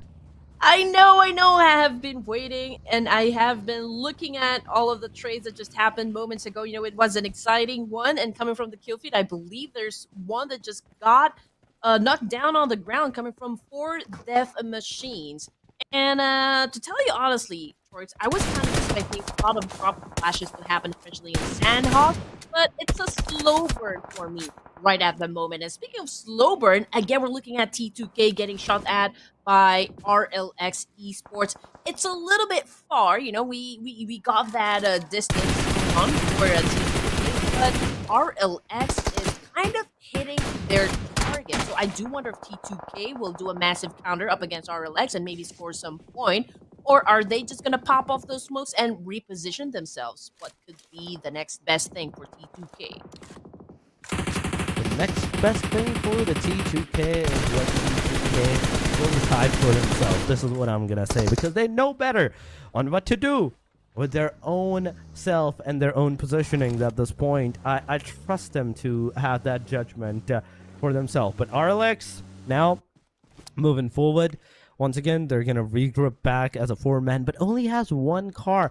I don't even know why. Why would you get a car in the Sanhok map? I know it helps you. I know it helps a lot in having, like, transitioning from one position to another, but it is one of the few factors that Sanhoks and the cars that you're gonna drive, you're gonna get bumped into a terrain or something, the car's gonna slow down, someone's gonna take you out in the premises at that point. So whatever you do, you have to make sure that you are not like driving recklessly at this point if you're driving whatsoever. 15 teams into the match so far and 57 players, out of which I can only see 1 team, that is JUTTI squad, out of the play zone area in the blue zone. Yes, I don't understand having a vehicle inside Sanhok too, because the main thing that you need to be able to pull off when you play in Sanhok is stealth, right? You need to be sneaky with your attack. You need to lure in the opponents and set out traps here. And I guess if you're going to use a vehicle, at any point in the match here, I believe that is if you get stuck in the blue zone and you really need to like get from point A to point B as fast as you can. So that's the only time I think we can definitely say yes to a vehicle in Sanhok. But okay, I mean, we do have a lot of questions, but it's up to the teams and how they're gonna play it out. So far, I believe it's working out for them. But let's see what's going to happen next, because Tribe AEROMACY already 2 casualties at the initial onset here, and they're about to go up against a full squad. So I don't know what kind of magic trick they have in store for us, but let's see if they can still emerge victorious. Now, looking at the situation here, we got at least 4 teams coming from boot camp area, okay, not necessarily coming off of that particular spot there, but from that very angle, from that very direction. And there's been trades that been happening from Tamang and the rest of the crew there up against a team who is right across the river. And we did see how one of the players come from four death machines was taken out of the equation there, but they still survive, right? I mean, everyone is kind of busy going for the reposition here, and for death machines right now not having a good time because they're going up against NEPX at this point. Oh my god, it is NEPX once again into the fights. We saw them, and I have high hopes. We saw them previous match, and I have very high hopes right now at this point. But AEROMACY, when it was down, oh my god, you could have saved him. No, Tricks, you were so close, yet so far at this point. But there we go. The player is finally going to go into the safer side, and from this point onward, AEROMACY's the aggression that you were doing for the previous two matches, it's going to stop in this one. It's actually going to take a full stop at this one. You're going to survive from this point onward. You're not going to overdo anything, any kind of aggressions or anything, but we saw some back-to-back aggressions, we saw some back-to-back eliminations and kill feed. The knockouts are there. VEES, D2S, TM7, Orpheus, come on. You can get that RLX player down, but the player is behind the hard cover of the rock. This is what I'm talking about. Sanhok is the stealth. You smoke one time, you have the full potential of your covers. Nobody's seeing you. Nobody's shooting behind that rock at you whatsoever. But Orpheus, you have to not only look at one position, but also on a different dimensions, different positions as well, because I can see into the mini-map that there might be a different color for death machines right close to the proximity as well. Popping off smokes, definitely a dead giveaway there. But what can you do in the situations like that? I mean, you don't really have that much option to begin with. I mean, there's a need for you to cover yourselves as much as possible, and those smokes will definitely help them pick up their fallen comrades or whatever they need to do in that critical moment. But anyway, we got another team right here bagging one elimination point with, I mean, this is Pick Kopi from KOM. Okay, KOM. I mean, I think that's the safest bet. Look, we could do KOM. I mean, there's another team right up in front of them, so potential fight that's about to happen. But so far, we're not seeing any hard push coming from this team. Although, I mean, again, you need to be able to pull off quite a stealth tactic here when it comes to Sandhawks. So if you can hold on to a spot for as long as you can, maybe that's the best thing to do for now. I mean, we are at the early stages here, so definitely some other teams here busy with repositioning themselves and maybe still pillaging through towns, making sure they have all the resources. But that's a different story, though, for DRS, because they are now trying to bag some points. Exactly. Team DRS is securing some decent number of elimination points, but you can see the ESPORTS versus LHC as well. They're also getting those engagements, and the fights are definitely happening. You can see the Royal Dragons, one player, in fact, from the team Royal Dragon, very close to the proximity of his enemies. But KOM, one player's down. DRS Delta, right close to the proximity. Come on, Delta. If you have any throwables, this is the right time to use them. Royal Dragon Esports, the guy, Master Zerdi, that was close to the factor of NEPX. Right now, NEPX is actually going to take the player down. It is a confirmation. Now Frag is going to push forward. The player is getting that revive. The main question still remains, is the player going to be able to get that revival in the meantime, in the right time? But wait a second, why would you throw that painkiller on your enemy? But the Molotov did made its way, did made its shock onto the enemies. But there we go, one frag grenade, and Frag is fragged out. Royal Dragon is flushed out. NEPX, that's 4 elimination without even a single casualty at this point. Amazingly done. You can see DRS also getting some decent number of elimination, decent number of teams wiped out in this match. I think I saw DRS's name into the wipeout side, but no, they're not the one. But so far, what we can see is ESPORTS versus ZOR. The fight is happening. 43 players are remaining, and I don't know what's going on at this point. It's a three-way battle happening in front of us, ladies and gents, and we've got JUTTI over here picking up his teammate. I mean, he's letting the other two teams battle it out as well. XMPL not exactly sure if he's low in HP or has been taken down. But as for JUTTI, we've got Woki with a very good angle. I mean, he is definitely providing some sort of support to the rest of the team, which they definitely need right now. XMPL throwing up a nade here, completely missing his target, but it was Giante caught a nade to the face there. Same thing goes for NEPX. Domain already out of the match. Oh my god. 3 eliminations so far for the JUTTI squad, and up against the DRS. Not looking good for the DRS at this point. You can see Giante super low outside of the circle. He's getting that damage back to back. Delta trying, but giving out his position. This could have been detrimental. This single grenade could have been the demise of this guy, but Delta, once again, another grenade comes his way. He survives. He gets into the cover. Once again, Example gets the player down, but JUTTI gets Delta down as well, so it's a trade-off. It's trade-off back-to-back happening. Come on, Example, you could have taken the player down, but Zrox, he managed to take down 2, not 1, but 3 of the DRS. Wait a second, what? But that single grenade is going to take Zrox down. Killer YT now have the perfect opportunity. Go in, get the casualty, revive your teammates. Revive them as soon as possible. But now, it's not the time for the revival. Oh, no. You're not going to be able to revive. You're not going to be able to, because the state number 4 is just that deadly.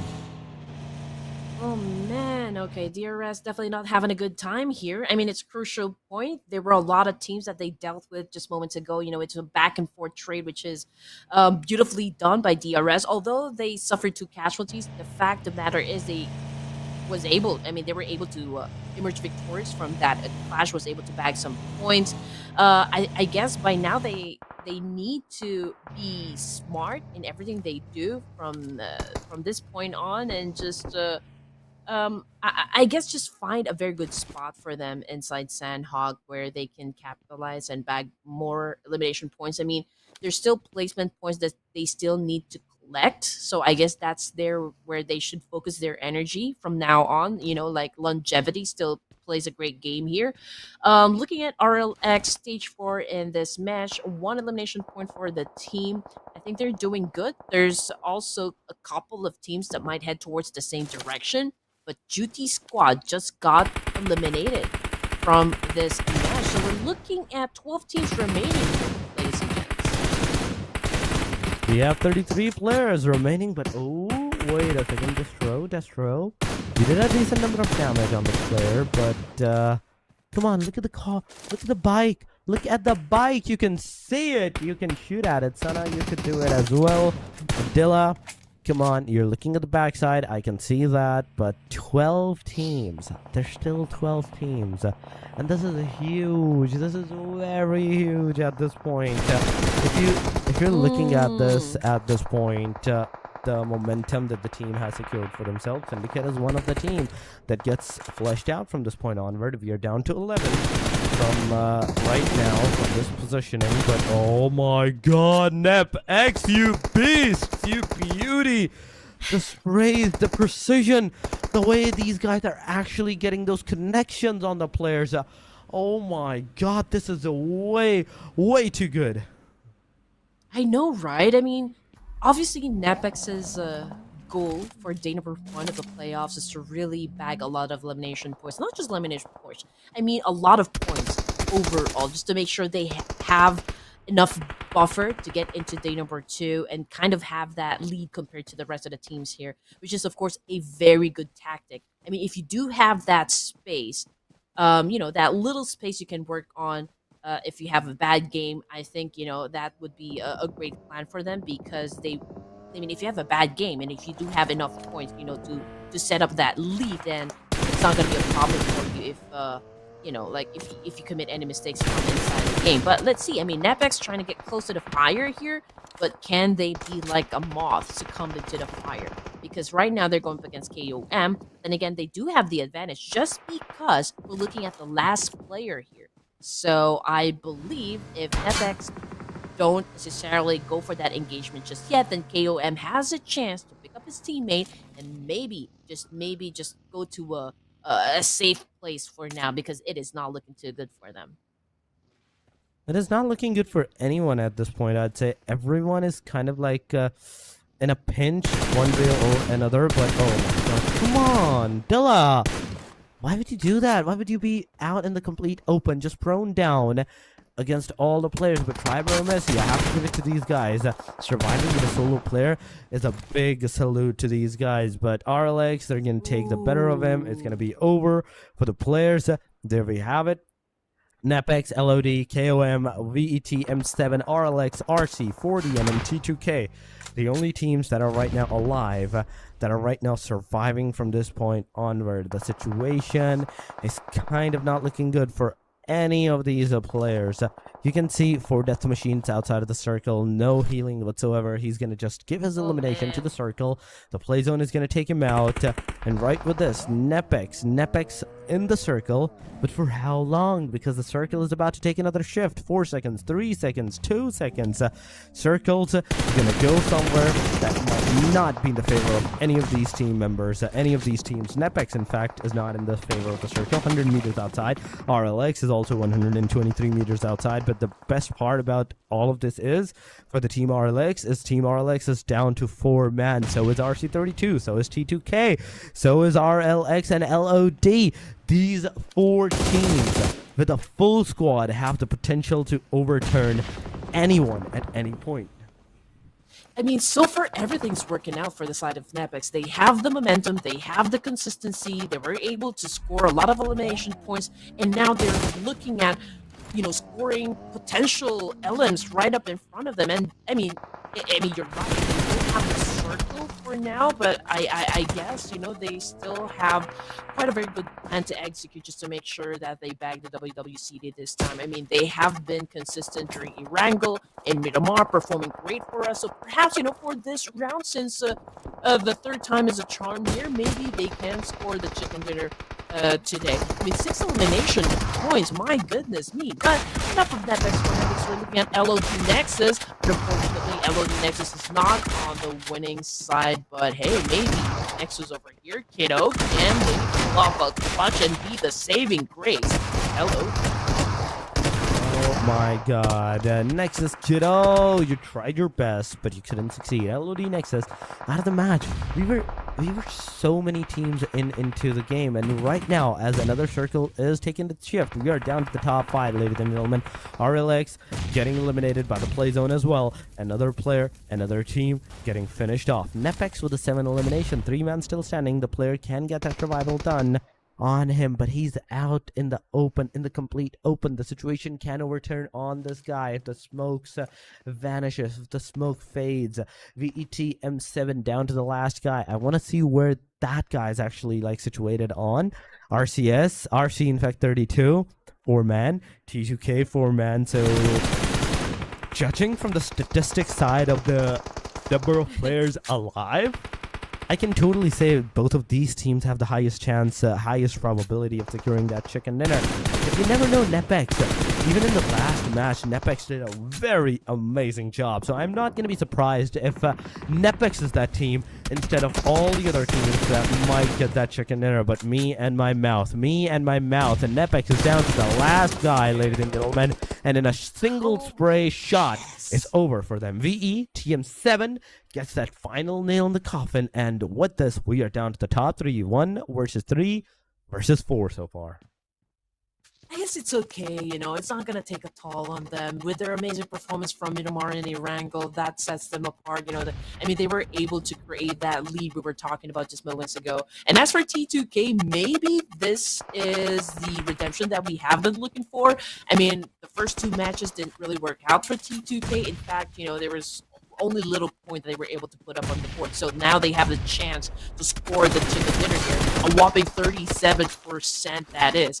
But VE, this last remaining player right here on the screen, is making it hard. Obviously, T2K managing both teams here. And no, Toodle Love just got knocked down on the ground. And now RC32 has, of course, the chance to eliminate the remaining players of T2K as well. T2K might be on the edge of getting eliminated. And yes, unfortunately, T2K received the boot out of Sanhok. You know, if Team VE didn't had interfered, this could have been the chicken dinner for the team T2K, but no. Right now, it is a VE 2S that is going to get eliminated, and right with this, we have a chicken dinner on our screen. Amazing job, and with the 4 band standing, this is one thing that we usually don't talk about at any point in time, and now that we are talking about the positions, the teams that are surviving in this kind of a zone, this kind of a displacement, with 4 man till the very end. And this is one thing that every team should be learning from. Surviving with a 4 man, even surviving with the 4 man whatsoever, even if you're not like trying to get that chicken dinner for yourself, is a huge momentum giver for you. It is the RC32 esports this time around that's gonna get that chicken dinner. But the highlights, we see VE and RC. We saw VE and RC versus the tribe AEROMACY, where the fight went to a 2 versus 2, and in the very end, it is the tribe AEROMACY that managed to secure those eliminations for themselves, get those 4 eliminations done, and took that first fight out of the equation. I know Tribe AEROMACY hasn't scored a chicken dinner just yet, but if we're going to be judging their performance, from the first match down to the third match this evening, I can say that they are high performing, pretty consistent as well, especially with the elims. It was a double-digit score moments ago, so I feel like they already have that momentum going on for them. And also the fact that NEPX, they're currently at the top spot. When we talk about consistency, just look at that. That was a nade beautifully done by NEPX. Obviously, you don't want to stay in just one spot, and NEPX capitalized on that situation and therefore just went at it. They seized that opportunity, and it's working out for them. So I guess it's safe to say that NEPX at this moment is kind of the most unstoppable force that.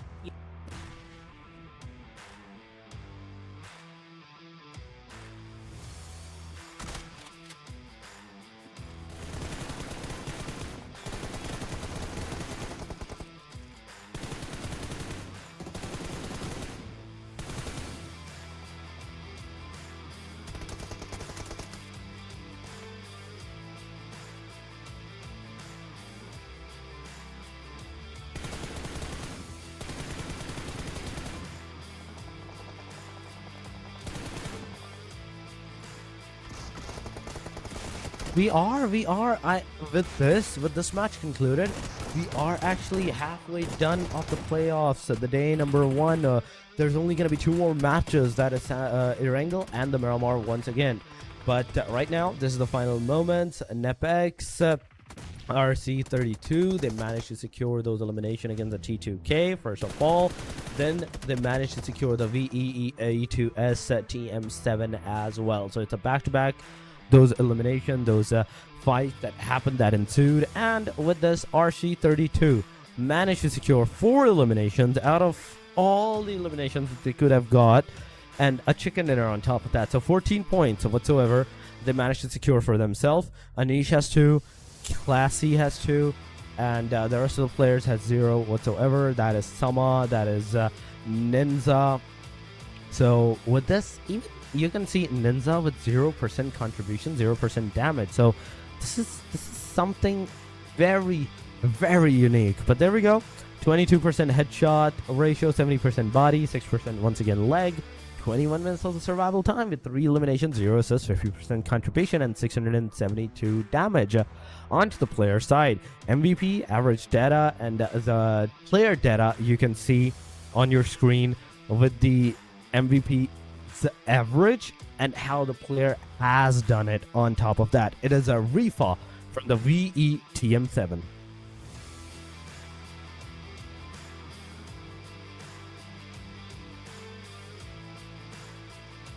Oh, it changed.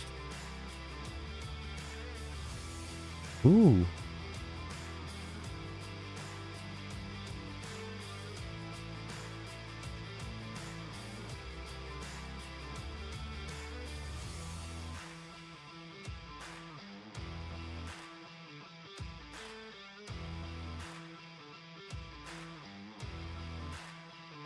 That is true. But right now, if you're talking about the match summary, it is 56 elimination, 6,007 damage, 59 knocks, 9 headshots, 1 airdrop looted, 115 of the throwable used, total reviews, 319 is the longest elimination in Sanhok. What? That is a big boy and number right there. But here we go.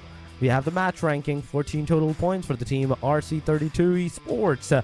Then we have 12 for the VEE2S, NEPX 12, T2K 11, RLX 9, LOD NEXUS with the 6, alongside of JUTTI Squad with the 6 as well, and Killer Mountain with the 4. I mean, all I can say here, NEPX Esports can't stop recognizing the gameplay coming from this young bloods. 12. It's always a double-digit finish coming from this team, which is pretty amazing, I can say. RCVE and the other team here that finished with a double-digit score, which is T2K Esports. Again, by far, this is the most improved gameplay for T2K. And I'm just hoping that, consistency, they can pull it off, they can maintain that, because playing at a high level pace can be exhausting. But then again, this will prove how good they are in terms of endurance. It's 6 matches per day, so there's a need for them to still kind of pick up the pace here. And as for Tribe AEROMACY scoring just 4 points for this round, Torix, I guess, during the first matches this evening, Tribe AEROMACY did amazingly well. So even though this third match in Sanhok is kind of underwhelming, but still they were able to score some points, which is absolutely great. The important thing is to not exit the game empty-handed. And so as long as you put on the coins, put on the numbers onto the scoreboard, you're going to be safe. You definitely are. You definitely are going to be safe if you don't get 0 points. You need at least averagely, I'd say, 5-7 points, and you're good to go. You're good to go for all the matches for the day number 1, day number 2. I'd say day number 3. On the other hand, that is where you need to start getting more points for yourself. But nonetheless, this was the match number 3. We are officially past the halfway point. We are actually further than the halfway point. So 3/5 of the matches have been done. Only 2 matches more remain. That is Erangel, the next one, and the one after that, it's going to end on the Miramar. We're going to end our day on the Miramar. But yes, Erangels and Miramars. The teams that played the Erangels and Miramars first, some of them, let me tell you, Andy, some of them will not be playing it again. The first Miramar, yes, they played. They might not play the second Miramar. The teams that played the first Erangel, they might not play the second Erangel at this point. So some things are needed to be done by these teams. If they've completed their matches for today, they need to go back to the drawing board. They need to know what they did wrong, what they did right, how they're gonna use this similar performance into the next day, the day number 2 as well, for themselves. But right with this, we have to take a guess on how the next Erangel is going to be. And do you have any thoughts on that? To be honest, we don't exactly have the data for now, since this is just day 1 of the competition. I guess we can be more accurate on how good these teams are going to perform and how consistent they can be inside the battlefield if we finish all of the matches for today. But if you're going to ask me which of the 16 teams here are performing quite consistently, I will have to say NEPX, we've got RC, we've got the Royal GURKHAS as well. So let's see. Tribe AEROMACY. Tribe AEROMACY is still one of the teams that I feel they always score a double-digit points, at the end of the matches. But more of the action, ladies and gents. Please don't dare change the channel. Stay here and watch the PMNC South Asia with Red Queen and Torix. So don't go away. We'll be right back after this.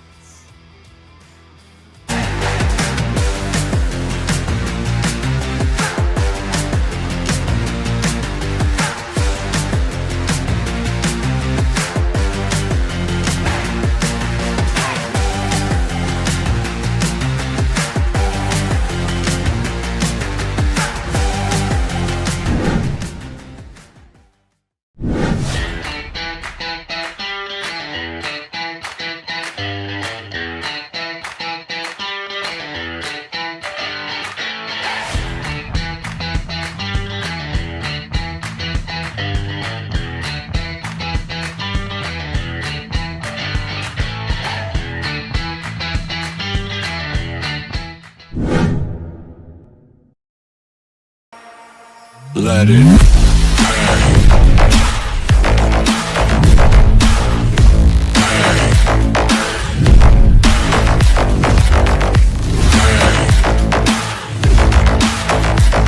it. Let it.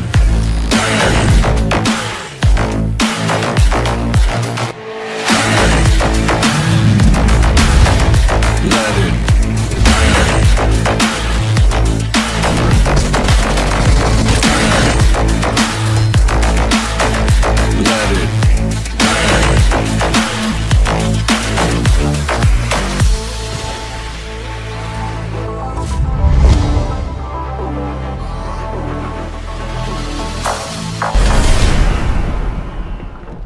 Great news! The Selection Lucky Spin has been completely reworked. Pick your own rewards. Enjoy massive discounts. Select total draw rewards. Increase your chances of drawing your desired items. Come take a look.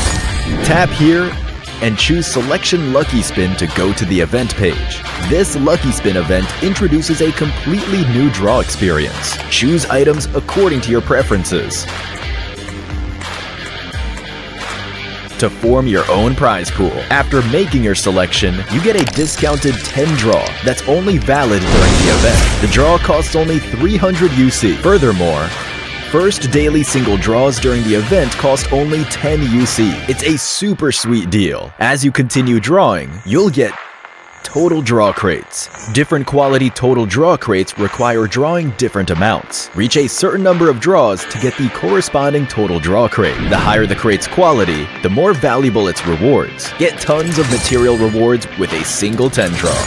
Most importantly, when opening crates, priority is given to items you don't already own, so you don't need to worry about getting something you've already drawn. Just have fun drawing rewards. It's super easy to get your desired items. Doesn't that sound amazing? What are you waiting for? Event period, April 18th, 2025 through May 15th, 2025. Join the Selection Lucky Spin event now.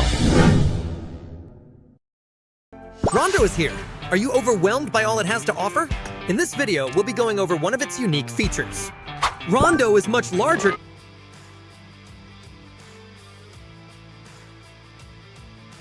Welcome back, ladies and gentlemen, once again to the PMNC South Asia Spring 2025. We are once again back after the half-day point of the day number 1. And with me, once again, this is Torix and this side. This side. I'm Where not do I sure look? why I'm always Here. looking over there, but I need to look over here. There you are, Andy. There you are. We have Hello, Red Torix. Queen Andy, the one and only on the caster desk for that match number 4 as well. And as we were talking about the previous matches, the aggressions and everything that the teams are providing, AEROMACY is one of the few names. Something needs to be done from this point onward, as we are past the water testing points. The team has tested the waters into the first Erangel and the Miramars. From this point onward, what they need to do is they need to make sure that they cement themselves into the point structure. And like what I mentioned before we took a break just moments ago, right? I mean, NEPX, I believe, is the most consistent team so far, from the get-go. I mean, they were able to score a lot of points in each of the matches here, as you can see on the screen. They haven't really scored the chicken dinner just yet, but in terms of consistency, I think they're pretty accurate. That is the reason why maybe they are at the top spot for now. I'm pretty sure that we will see a lot of momentum shift happen, for this day. And I even thought we're gonna play 6 matches here, but it's only going to be 5 matches, so 2 more Yes. chances for all the teams to make something of themselves for day number 1, and it's going to be in Erangel. So this is again the bread and butter for most of the teams, if not all, and their final chance to really bag enough elimination to make sure that they climb up ranks. Because again, we talked about this a while ago, Torix, that you need to be able to set a little bit of buffer, just to make sure that you have enough lead for day number 2, and that will kind of boost your confidence to really perform great, in all of the matches. And perhaps that could be the main factor wherein you could be the top dogs in the yard, so to speak. You can be. That is the thing. At this point, like while we're looking at this full map, we are seeing Erangel, Miramar, Sanhok. That has been done. That has been done. But the Erangel and Miramar from this point onward, the match number 4 and match number 5, it's coming. And this time around, ladies and gentlemen, it is none other than Erangel. Here we go. The plane has taken its flight, going all the way from the Nova Rupnoi up to the western side. I think hospital might be accessible, but no, Quarry's Wow. western region. Ouch! Oh my God, this is definitely gonna hurt a lot of players, a lot of teams from this point onward. Yes. But it's going to be all the more fun for us. I mean, right? This is a very different flight path that we've experienced just, during the first Erangel for this evening. And now it has taken, quite at the bottom of Erangel. Of course, military base is still under the flight path. We've seen a couple of teams drop in this specific location, but I guess we're going to see more than those teams that we've seen during the first Erangel. But yeah, we've got plenty of space to go for the northern side. So I do wonder if teams will go for the vehicles for now and maybe rotate over to the northern side, to pillage through towns and just make sure they have enough resources before they get into battle over here. But so far, everyone's has already opened up their chutes. During the first Erangel, we've seen the initial circle favor the eastern part of the map here. So just waiting for a few more seconds before we see where the circle will land. So right now, it had favored the Jorgapul area, and we've seen at least 3 teams go down to that particular spot over there. But it's a little bit far from the flight path, so perhaps we might see some of the teams up to like maybe drop around Druins, Gatka, or even the south of Jorgopul. But as for the other teams, I think they've already settled.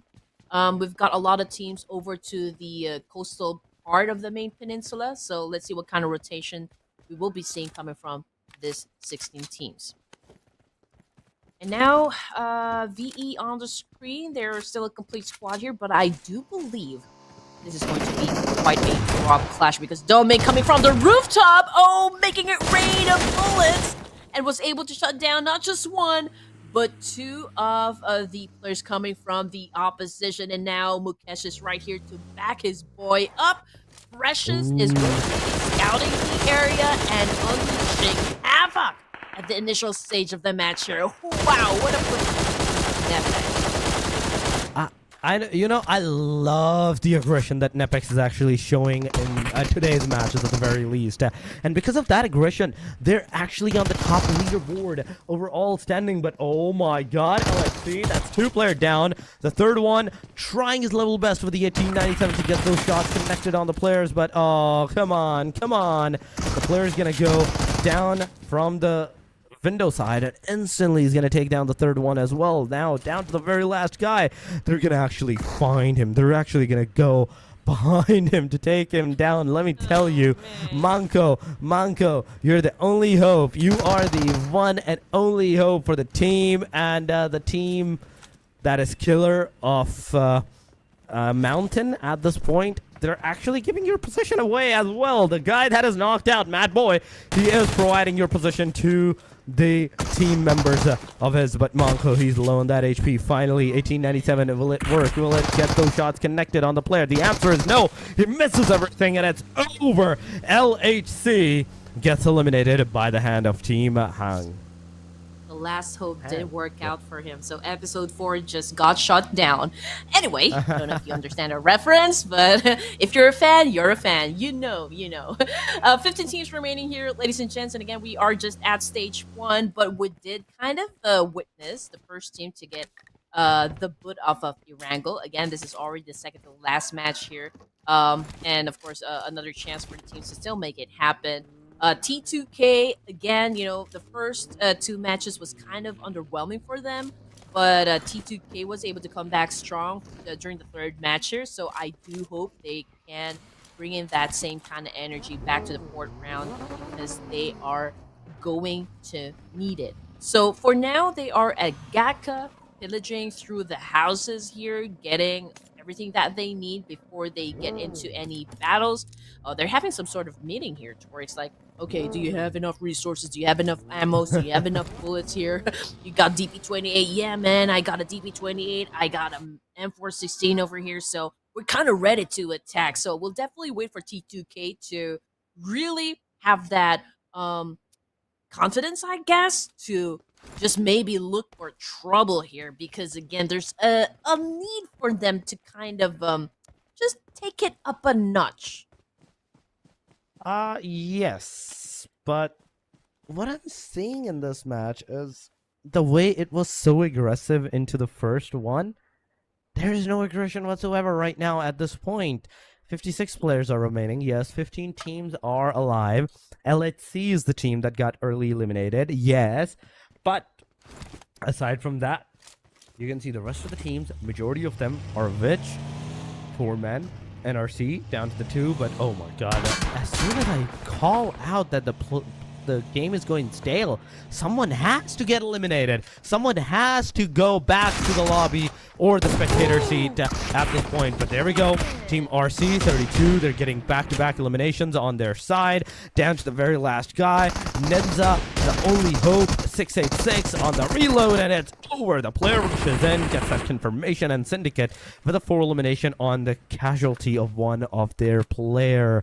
4-1 ratio. I think it could have been better.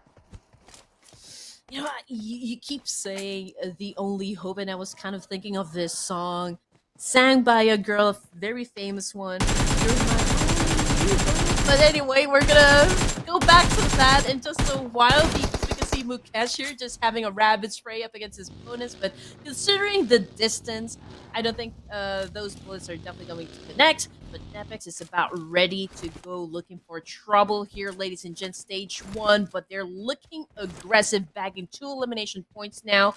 And again, you know, NEPX continues to be at the top spot here with 45 total points, you know, in the overall ranking, which is quite an outstanding performance, I can say. And we do expect, you know, for NEPX to continue on dominating this tournament, perhaps because they came in fresh from the 7th place from the PMGO, and I just feel like they've carried over that momentum, that energy as well back into this competition, and just really eager to bang on their chest and prove to the world that they are the next team to watch out for.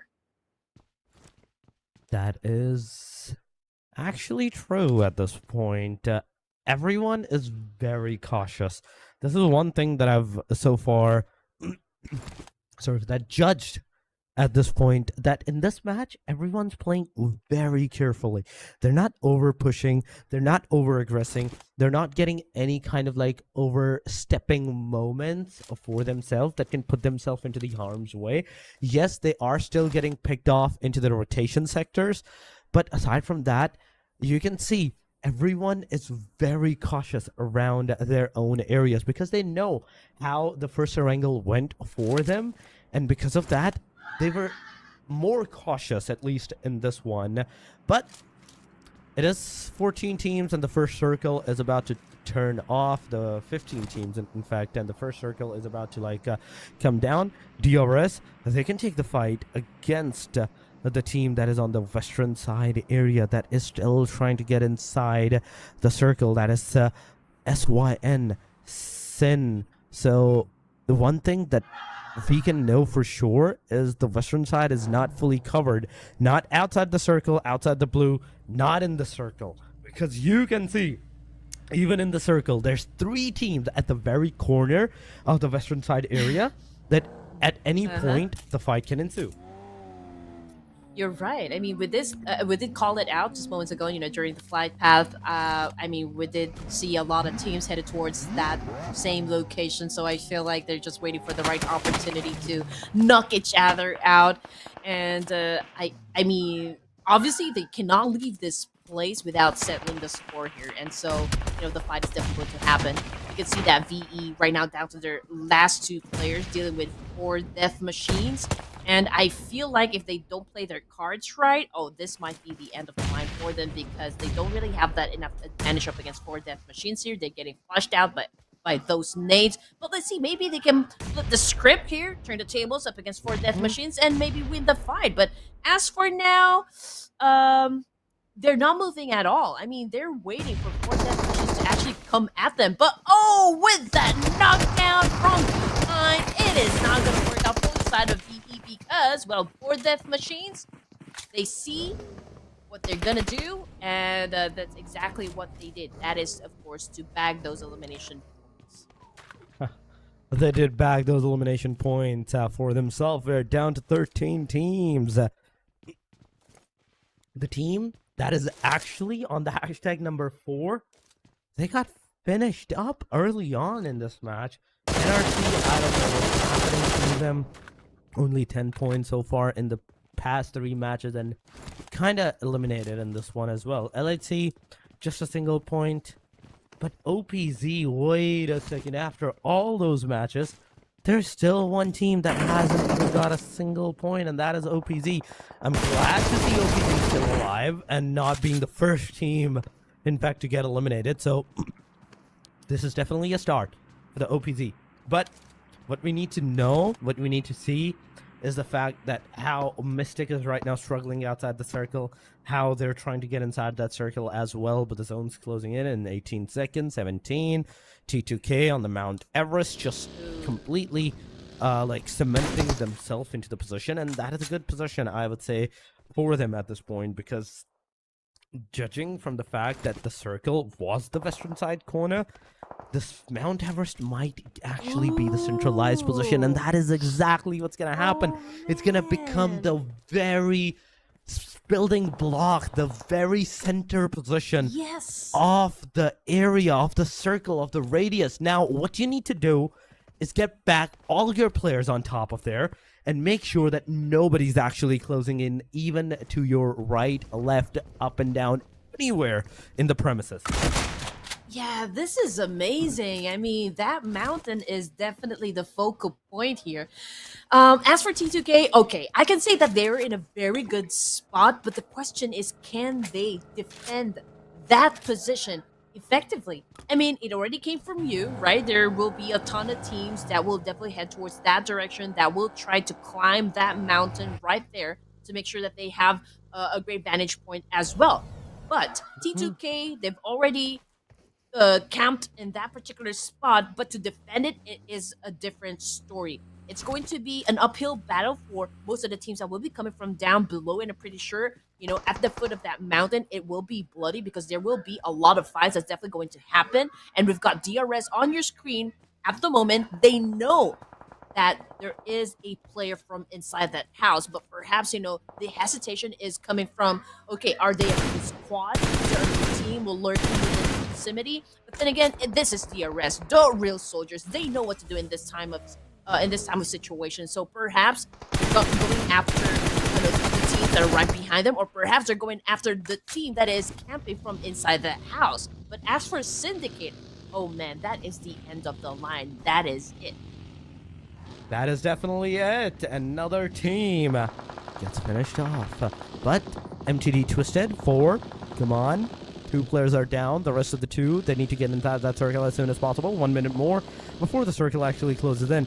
And this is a really nice strategy that they have thought right now by going outside of the circle, taking the bridge on the long side, try to like take some damage from the circle.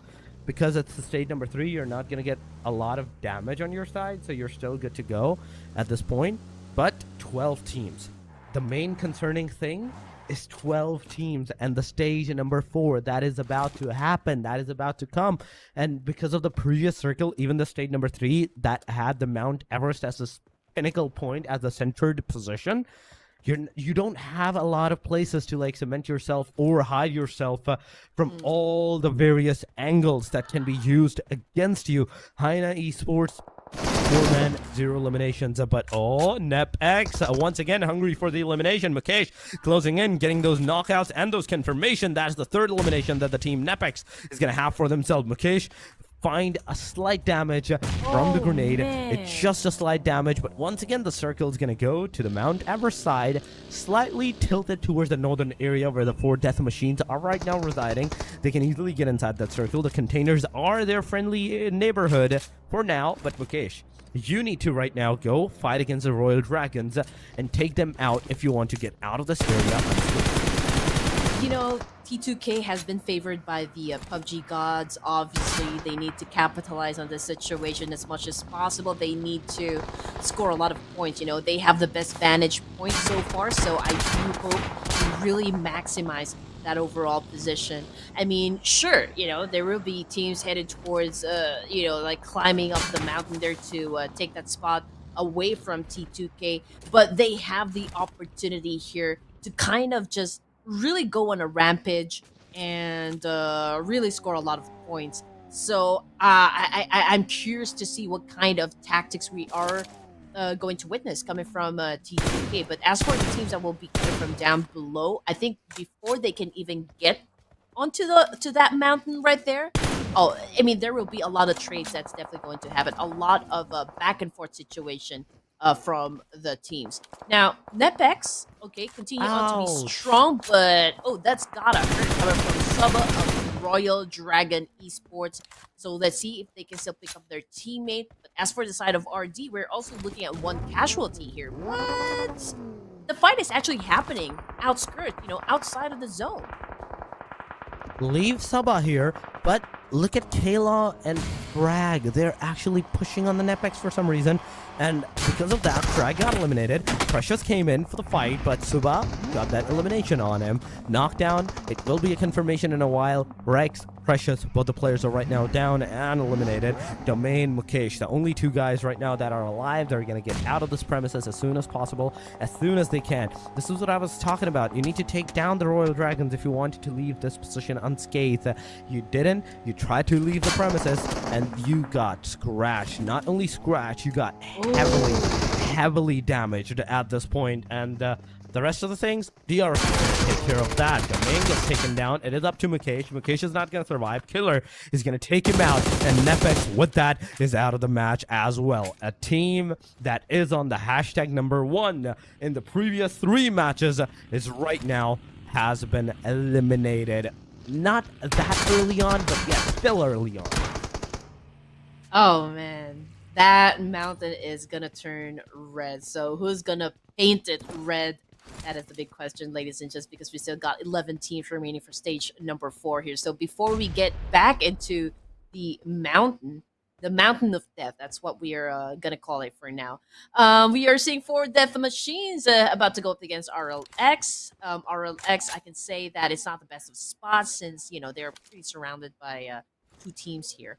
But as for 4 death machines, it's 6 strong elimination points. And now Aditya is getting damage coming from that nade, but Big definitely will answer back up against RLX. Can he be accurate? No, that is the big question as well. But as for the kill feed, it's definitely lighting up. But, ooh, there's another team that got eliminated by NEPX? Yes. No, NEPX. Wait, really? Did that happen? Yeah. Or no, NEPX is already out of the game. Yeah. But I just saw their name. Maybe they did the most damage on that team. Maybe because of that. Maybe. Thinks it like that. Maybe because of that. But yeah, we will have to see about it. We will have to know about it in a detailed manner. But right now, talking about the death machines. So look at that. They are pushing in like death machines. All 4. Now 8 eliminations down to the very last guy of the team, RLX. Come on, RLX, what are you gonna do? But oh my god, the smoke grenade actually like bounced back in the home, bounced back into the shed. You have to be careful on where you're shooting, where you're throwing your stuff, man. 4 DM with machines. Situation might not be like in the true favor of you guys because of the smoke that has been like laid down, and Destro manages to secure 1 elimination at the very least, and making a hard-hitting move on the 4 death machines before getting fully eliminated. We are down to the top 8, ladies and gentlemen. OPZ still alive. Oh. This is what I needed to point it out. OPZ is still somewhere alive in all of this chaos that's ensuing. I feel like for DRS, they all know that the teams are getting ready, prepping themselves up to head towards the mountain, and I guess they capitalize on that information and set themselves up, as well. They're still outside of the zone, but they were able to score a lot of points. 5 strong points to be exact. So this is also quite an improvement onto the side of DRS. But right now, they will have to deal with T2K, who have been camping here for quite some time already. So I'm pretty sure that they have all the points here covered. DRS will definitely go at it. They will try to take T2K out of the equation. Of course, that is the name of the game, right? It is a survival game after all. But a Delta here is not yet focused onto T2K, but focused onto the teams that will still try to climb those mountain. And I guess you need to grow a pair of eyes at the back of your heads just to maintain and defend this position. But then again, DRS have showcased their skills and how good they are and talented they are at playing PUBG Mobile. So I guess we don't need to worry about DRS. Experience is definitely going to be playing out from here then on. As for HAINA Esports, I've seen this team compete, and so far I can say that they are struggling a bit, for the PMNC. No score just yet. I mean, 1 elimination point to be fair. Okay, I mean it's good enough, but overall their performance is kind of underwhelming for now. But maybe if they can go through the first broadcast for the PMNC, they will have the chance to recalibrate some of their tactics and maybe tailor fit here to just make sure that they they meet their needs for this competition. So far, HAINA Esports needs to really go back to the drawing board and talk about what is wrong with their overall gameplay. 6 teams remaining. Stage 6 here.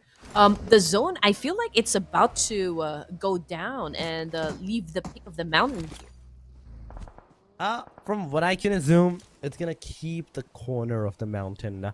Where exactly right now the T2K is residing. That's where the centralized position is going to be. And oh my god, imagine if it happens. Everyone is going to be in the chaos. We are in the top 6 teams, ladies and gentlemen. We are in the top 6 teams, and out of which 5 of the teams are actually on the hashtag number 7 onward all the way down to the 15. The only team from the top 3 positions is the Team RG with a solo man, HAINA Esports, right now pushing towards the team at DRS at this point. And judging from the position, I don't think so. None of them is actually going to take that fight unless someone leaves their corner, leaves their safe side area, and pushes forward to cement themselves somewhat into a decent position at the corner of the mountain. I don't think any of the fights is actually going to happen. But there we go. Example, shot at the car. Unknowingly, he didn't even know there was a car. We didn't know there was a car until the car actually got out of that smoke, in fact. But example, couldn't get that shot in on the players, but there we go. Pika, he's finally gonna get that knockdown, but Royal GURKHAS is actually gonna steal those elimination. Royal GURKHAS, amazingly done, not only surviving as the top 2 second place contender, but getting some eliminations, stealing some eliminations from your peers, your opponents, that can potentially hinder your performance if they got those eliminations to their name. At some point, I thought you were gonna say Pikachu, but anyway, oh my God. Getting back into the action here, DRS still quite pretty strong from their position, and they're coming after another team here, which is HAINA Esports, I believe. Yeah, they're throwing a lot of nades here, back and forth, but they're not hitting their targets just yet. But as for Love of T2K, okay, he knows there's someone who might leave that compound, and here comes the massive spray, the rain, and Love bags the point, was able to get the job done, which brings us down to just 5 teams remaining here, ladies and gents. And T2K, what a turnaround. They still maintain their strong position, and of course the biggest chance here of scoring the winner chicken dinner. They still have all of their players intact, but I can say the same for DRS. They're still a complete squad here. They do have the number advantage, which is of course will come a long way to make sure to get that WWCD. So this is going to be an epic showdown for stage number 6 here with 5 teams remaining. It is 5 teams remaining, ladies and gentlemen. Right now, at this point, we can see the OPZ Esports now with a solo player. 2 eliminations. Yay! Great job to these guys. A great start. Nonetheless, they came late, but they are coming in strong because top 4 position is a good number. Is a decent number, I would say. No matter how you look at it, it is a decent number. No matter who's mocking them, no matter what's anyone saying to them, they need to focus on their game from this point onward. But T2K Esports, DRS, these are the 2 giants that are right now against each other. But the backside, Sahube, come on. You had the opportunity, at least you could have knocked the player down, but no. You came a little weak over there, instantly got picked off just because of the position. You were completely out in the open, surrounded by just a single tree. The only cover that you had was that tree. So now it's the top 3. It's the top 3 giants. And not only that, Andy, it is a 4 versus 4 versus 4 battle. Every single one of these teams have their full potential, full team alive. So it is the clash right now for these giants at this point. And Igneous, come on, you need to move forward. You need to use that as 12K takedown example. You can do this, but you have to be very careful on how you are approaching the situation because of the rest of the players of DRS that are actually on top of the mountain. I mean, all 3 teams here that we can see from stage 7 coming from Nepal. And judging by the situation, coming from the mini map, I feel like T2K is already okay with the zone control here. So I guess what T2K needs to do in this situation is really play their cards right and just really be patient. Although DRS, the advantage that they have is that they are on top of everyone else. Oh my here. God. So all they need to do is just really throw in a lot of nades here to kind of disorient the remaining teams. But DRS now going to divide and conquer. They don't position themselves, so let's see what's going to happen as T2K and HAINA Esports are kind of pointing their guns towards DRS. So DRS is, again, not in the best of spots at the moment, and they might be the first team to be taken out of the 3 teams remaining. I just realized I predicted the right circle. T2K was in the center, and once again the circle has shifted towards that corner of the Mount Everest. T2K has the most viable, most amazing position that they can possibly think of. Igneous is going to take down Delta. Now, down to 3 players. Come on. No, Igneous, you don't need to do that instantly. That's a punishment going on for the T2K side. Igneous, as he's right now down, if Example comes in to get that confirmation, he might be facing a lot of shots against him. But through love. No, that's 3 angles that have been compromised. He has been compromised from 3 different angles. But T2K OG, come on, you're looking at Deontay. You're not over pushing, you're not over peaking, and you're not over stepping your boundaries that you're going to shoot at the players. But oh my God, HAINA Esports.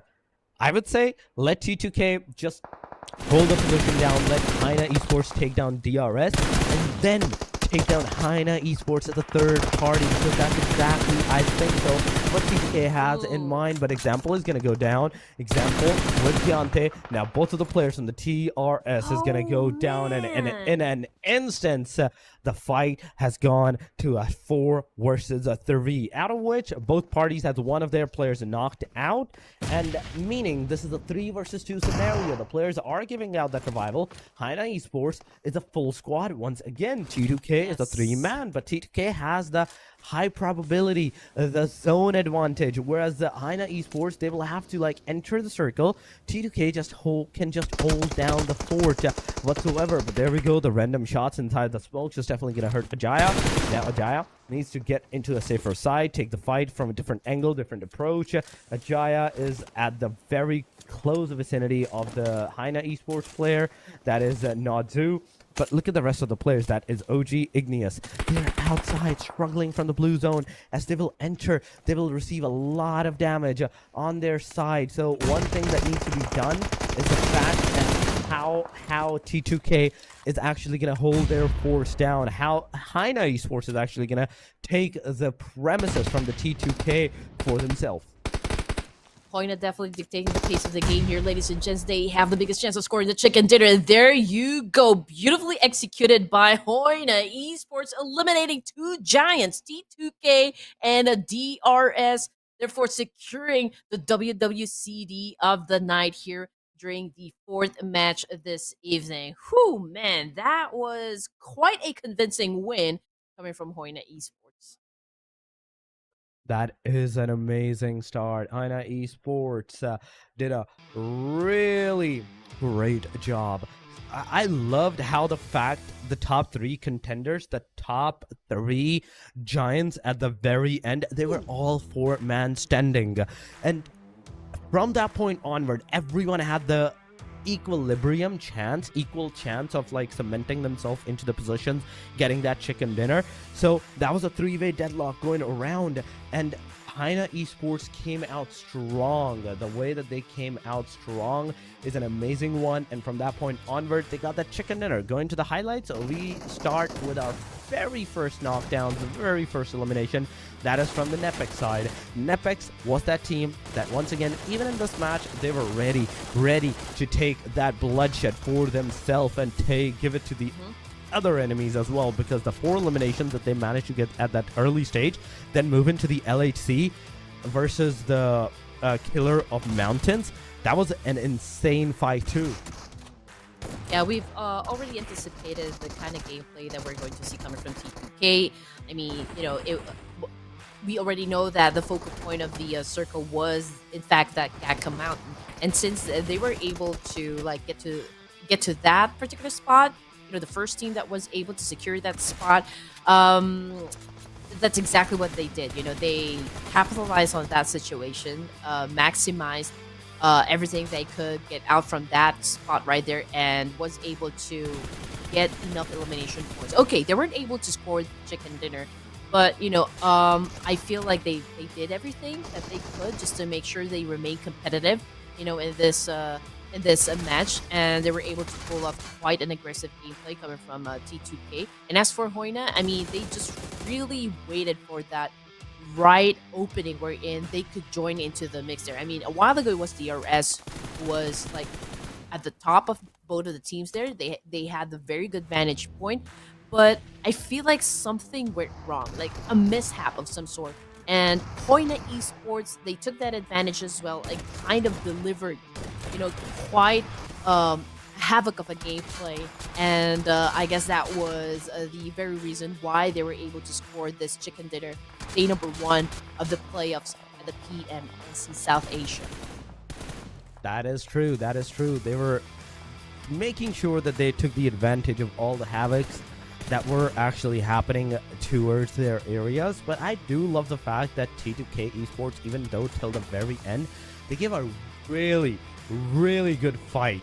Not even T2K, but all these 3 teams, DRS, T2K, HAINA Esports, because we were looking at them at the bottom side of the overall ranking. They were below the hashtag number 7, and these matches, this match in particular, is definitely going to help them a lot on the fact to come out at least in the top 5 scenario. WWCD stats on our screen. HAINA, Slayer gets 2 elimination, Pika gets 3, Nodzu 0, and Himson with the 1, making a total of 6 elimination, meaning 16 points will be given out to HAINA Esports in this particular match from this point onward. 181 damage with 2 eliminations, 447 damage with the 3 eliminations, and HAINA Esports Himson's 285 with 1 elimination to his name. Again, I don't know what is up with these teams. This is the 4th time, Andy, that I'm looking at one player with zero contribution whatsoever.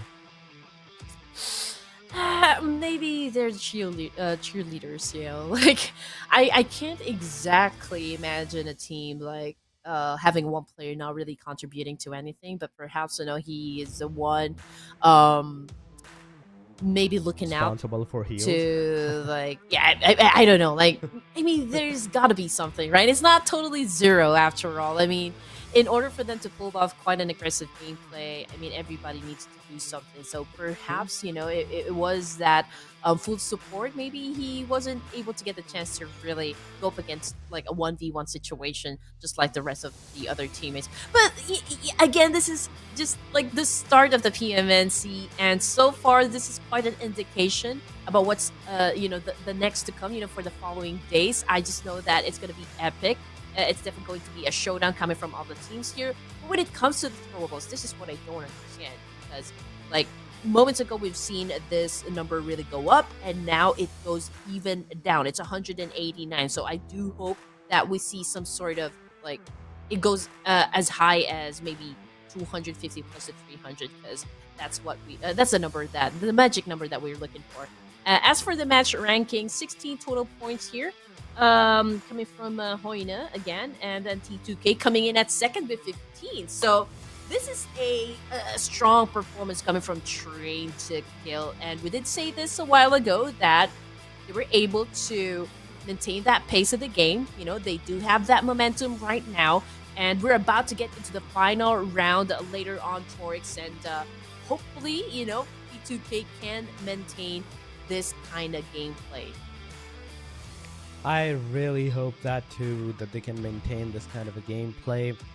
But talking about the second chart of this match ranking, VENRC is the only team this time around that did not manage to secure a single point for themselves at this point in this match. In this match particular, the rest of the teams, look at that, RLX, LAT, they managed to secure one, RC32 2, alongside the rest of the teams, Royal Dragon, NEPX, with the 2, 3, more than threes, and all those were upwards as we go down higher into the ranking. But yeah, this was the second last match of the day number 1. There is still one more final match remaining, and that final match is going to determine how the teams is going to pace themselves from this point onward, how the teams are going to help themselves cement into the day number 1 overall ranking, ladies and gentlemen, because from this point onward, their strategies are going to be devised. The strategies will be devised for the day number 2, day number 3, day number 4 onward, and this is the building blocks that the team needs to put right now in this final match, so they can have a great start, have a really cemented start from the day number 2 onward. Yeah, I do agree with you. I mean, this is the point where they need to start building their foundation, right? I know it's still a make or break situation for most of the teams here because, well, some of those teams, especially down at the bottom part of the overall ranking, needs to kind of insert more effort, I guess, put in the work just to make sure that they remain competitive for day number 1 of the PMNC. But we're talking about the final round here, Torx, and we don't exactly know what's going to happen. So we're going to look at those teams who have been performing well, who have been performing quite consistently since the beginning of day number 1. So again, we already have an idea at which of those teams are. I mean, again, they tribe AEROMACY. We got T2K right now, who was able to pick up the pace. And then we've got NEPX, of course, who remained quite formidable, I can say. They're kind of bulldozers, so to speak, right? I mean, every engagement that we see them play is really strong, coming from NEPX, considering that they are like a group of boys, young guns, coming from Young Nepal, talents, and what they're showing us right now is just totally amazing. They are showing us that is true. The gun power, the eliminations that they have managed to get, the position-wise, how they rotate and rush up on the team, it's actually commendable. I have to give it to them. I haven't seen a team like this in so far. Right. And I'm talking about those giants that are still cemented themselves into the thing. The new teams that are emerging, showing this exact same mentality as our already cemented teams. Oh my god, as our pro teams, it's a really refresher. It makes me wonder, right now they're doing this kind of strategies. Imagine if they perfected themselves from this point onward, how deadly of a team they can be when they reach the same level as the pros with the same I experience. definitely and agree with everything. you. I feel like everyone is still trying to get the rhythm down. You know, there's some sort of fluctuation in terms of like if they're going to play this passively or aggressively. Yeah. But one thing that I've noticed is the fact that we don't see enough drop clashes to happen, or drop clashes that are happening from Erangel to Miramar to Sanhok. We always see a fight happen during maybe stage 3 onwards. That is it. So I guess for most of the teams here, they're pretty cautious. They don't really want to make any rush decisions as early as now. So I guess they don't want to waste any time. They don't want to waste every chance that they get to dominate day number 1 of the PMNC.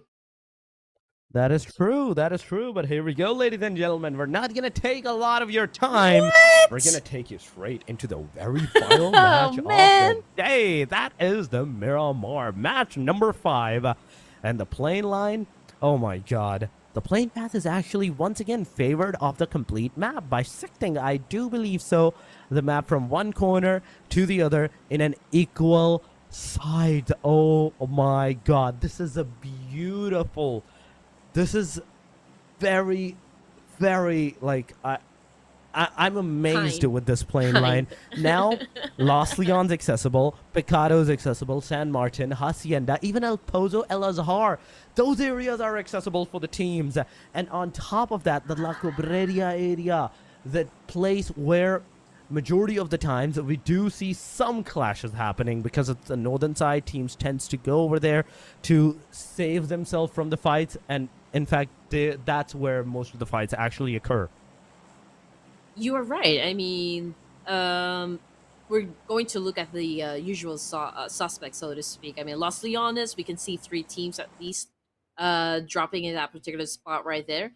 And those areas that you've mentioned, adding Montenuevo, El Pozo, and La Dillera, I think that's going to be highly occupied as well. But just look at the circle, man. Come on. Okay, we've seen a fair flight path, but the initial circle, PMGC at circle? least 40%. 40% water here. I mean, we don't even have enough space to begin with, so I feel like everyone will come rushing in towards the safe zone just to make sure that they get a great spot here to use to be able to get those LMs that they need. I mean, imagine the circle goes to the water side once again, please, pretty please. But yeah, the early fights ensued. OPZ this time around is the one that's aggressing on the teams. So, Paradox, 1 elimination. Botbro, 1 elimination. Sahube, he is the guy that tanked the most damage on his team members, but Mosh is the guy that will be eliminated throughout this fight. So it's a 1 trade-off to 2 eliminations. Not a great start, I would say, for the teams, but yeah, it's a start. It's a start for the team OPZ whatsoever. The rest of the teams, you can look at the team RG, you can team HAINA, AST, 38, 27, 25 points to their name. Mystic, DRS, look at that. Last match gave a really big push to the DRS. Now they're right now sitting close to the team Mystic Esports. Even though Mystic had that chicken dinner into the first match, after that, we have not seen any kind of aggression from Mystic Esports. Yeah, they kind of faded from glory there. And we did say this, that it's going to be a make or break a situation still from the teams, and we've seen DRS had quite an underwhelming performance during the first 2 matches. But they came back strong for us, and now they're sitting comfortably at like the 5th spot here, which is, of course, there's a highly chance that this still, of course, will still improve. But getting back to the action here, ladies and gents, Royal Dragon Esports, Master Zerdy on the screen here. He does have quite an angle. He's the one perhaps really providing the information to the rest of the teams here. We can see one of them is actually moving forward with all confidence. We got Claw, and I've seen this guy really play and deliver a lot of chicken dinner for the team. So I'm looking for that aggression coming from Claw. And there you go. I mean, that was quite a shot there. I mean, it was a fast peak, and it was a fast shutdown as well. Oh my god, oh my god. M249 with this precision? What is going on, Master Zerty? You have named yourself Master for a reason. I salute you on that. But aside from that, Royal Dragon so far, they have 2 elimination. 1,300 meters outside of the circle, no car, no vehicles. I don't think Royal Dragon has any vehicles to their name, and this is definitely going to hurt them after a while. But you know who else does not have a vehicle? It is a team OPZ. Right now, Paradox just running on his bare feet in this so hot of a desert map. It's definitely going to hurt him. LHC Esports, in the meanwhile, they have the cars, but 2 of the players have been eliminated. And if I remember correctly, LHC was that team that lost 2 of their players to the OPZ, and now OPZ has lost 3 of their players in a total, now down to the very last. But talking about the rest of the teams, JUTTI squad is one of the few teams that also showed them and their dominance into the first starting maps. But now, as we are progressing into the final matches and everything, the engagement is not that much. Look at that. Right now, they're standing on hashtag number 12. Yeah. But then again, we're not exactly sure what the plan is, for most of the teams here that we see on the screen. I mean, it's pretty obvious, from, for those teams who are at the top 5, it's full-on aggression from the get-go. But as for those teams moving down the list, I think that they're still trying to feel the vibe, this is not more of a sprint here, ladies and gents. This is more of a marathon. So I guess it's okay to not really perform well during the day number 1 of the PMNC. But I feel like going through the first broadcast of the stream here, they will have an idea how to go about every situation here in the map. I'm pretty sure that some of the teams here are still not familiar with the other teams' rotation and unpredictability. I mean, that's why we love Battle Royale. It's unpredictability. And so far, it has been an exciting game since the beginning of the matches here. And the teams continue to perform. They're not disappointing their fans out there. Although, I do hope the teams right down there at the bottom part section of the overall ranking, I hope there's a resurgence that will happen come day number 2. Oh my god. Day number 2 is still far away. We still have to wait a full 24 hours for the teams to make the new strategies and everything. So whatever they're gonna do, they're gonna have to do it in this match first of all, and they're gonna have to make sure some points are at least been provided to them. They have to struggle for that. They have to try and get as much points as possible, because so far 16 out of 16 teams are alive. So this is huge. This is first thing that I would say is huge, that all the players, all the teams in fact are surviving. Not a single team has been eliminated early on like we usually see in the 3 minutes, 4 minutes marker. So that's a start. That's a very big start, I would say. Aside from that, talking about the teams, 50% of them are outside of the circle, and I solely blame it on the play zone that actually went all the way to the water area, to the eastern corner. Yeah, it seems to me like all of the teams are trying to avoid conflict at the beginning of the beginning of every match so far. Yeah, I think they would want to focus more on maybe going through the first few zones passively, and then maybe get the game on when the circle is really small. And just look at the circle here. Oh, no. Okay, it has gone back to the land, but still 10% of water.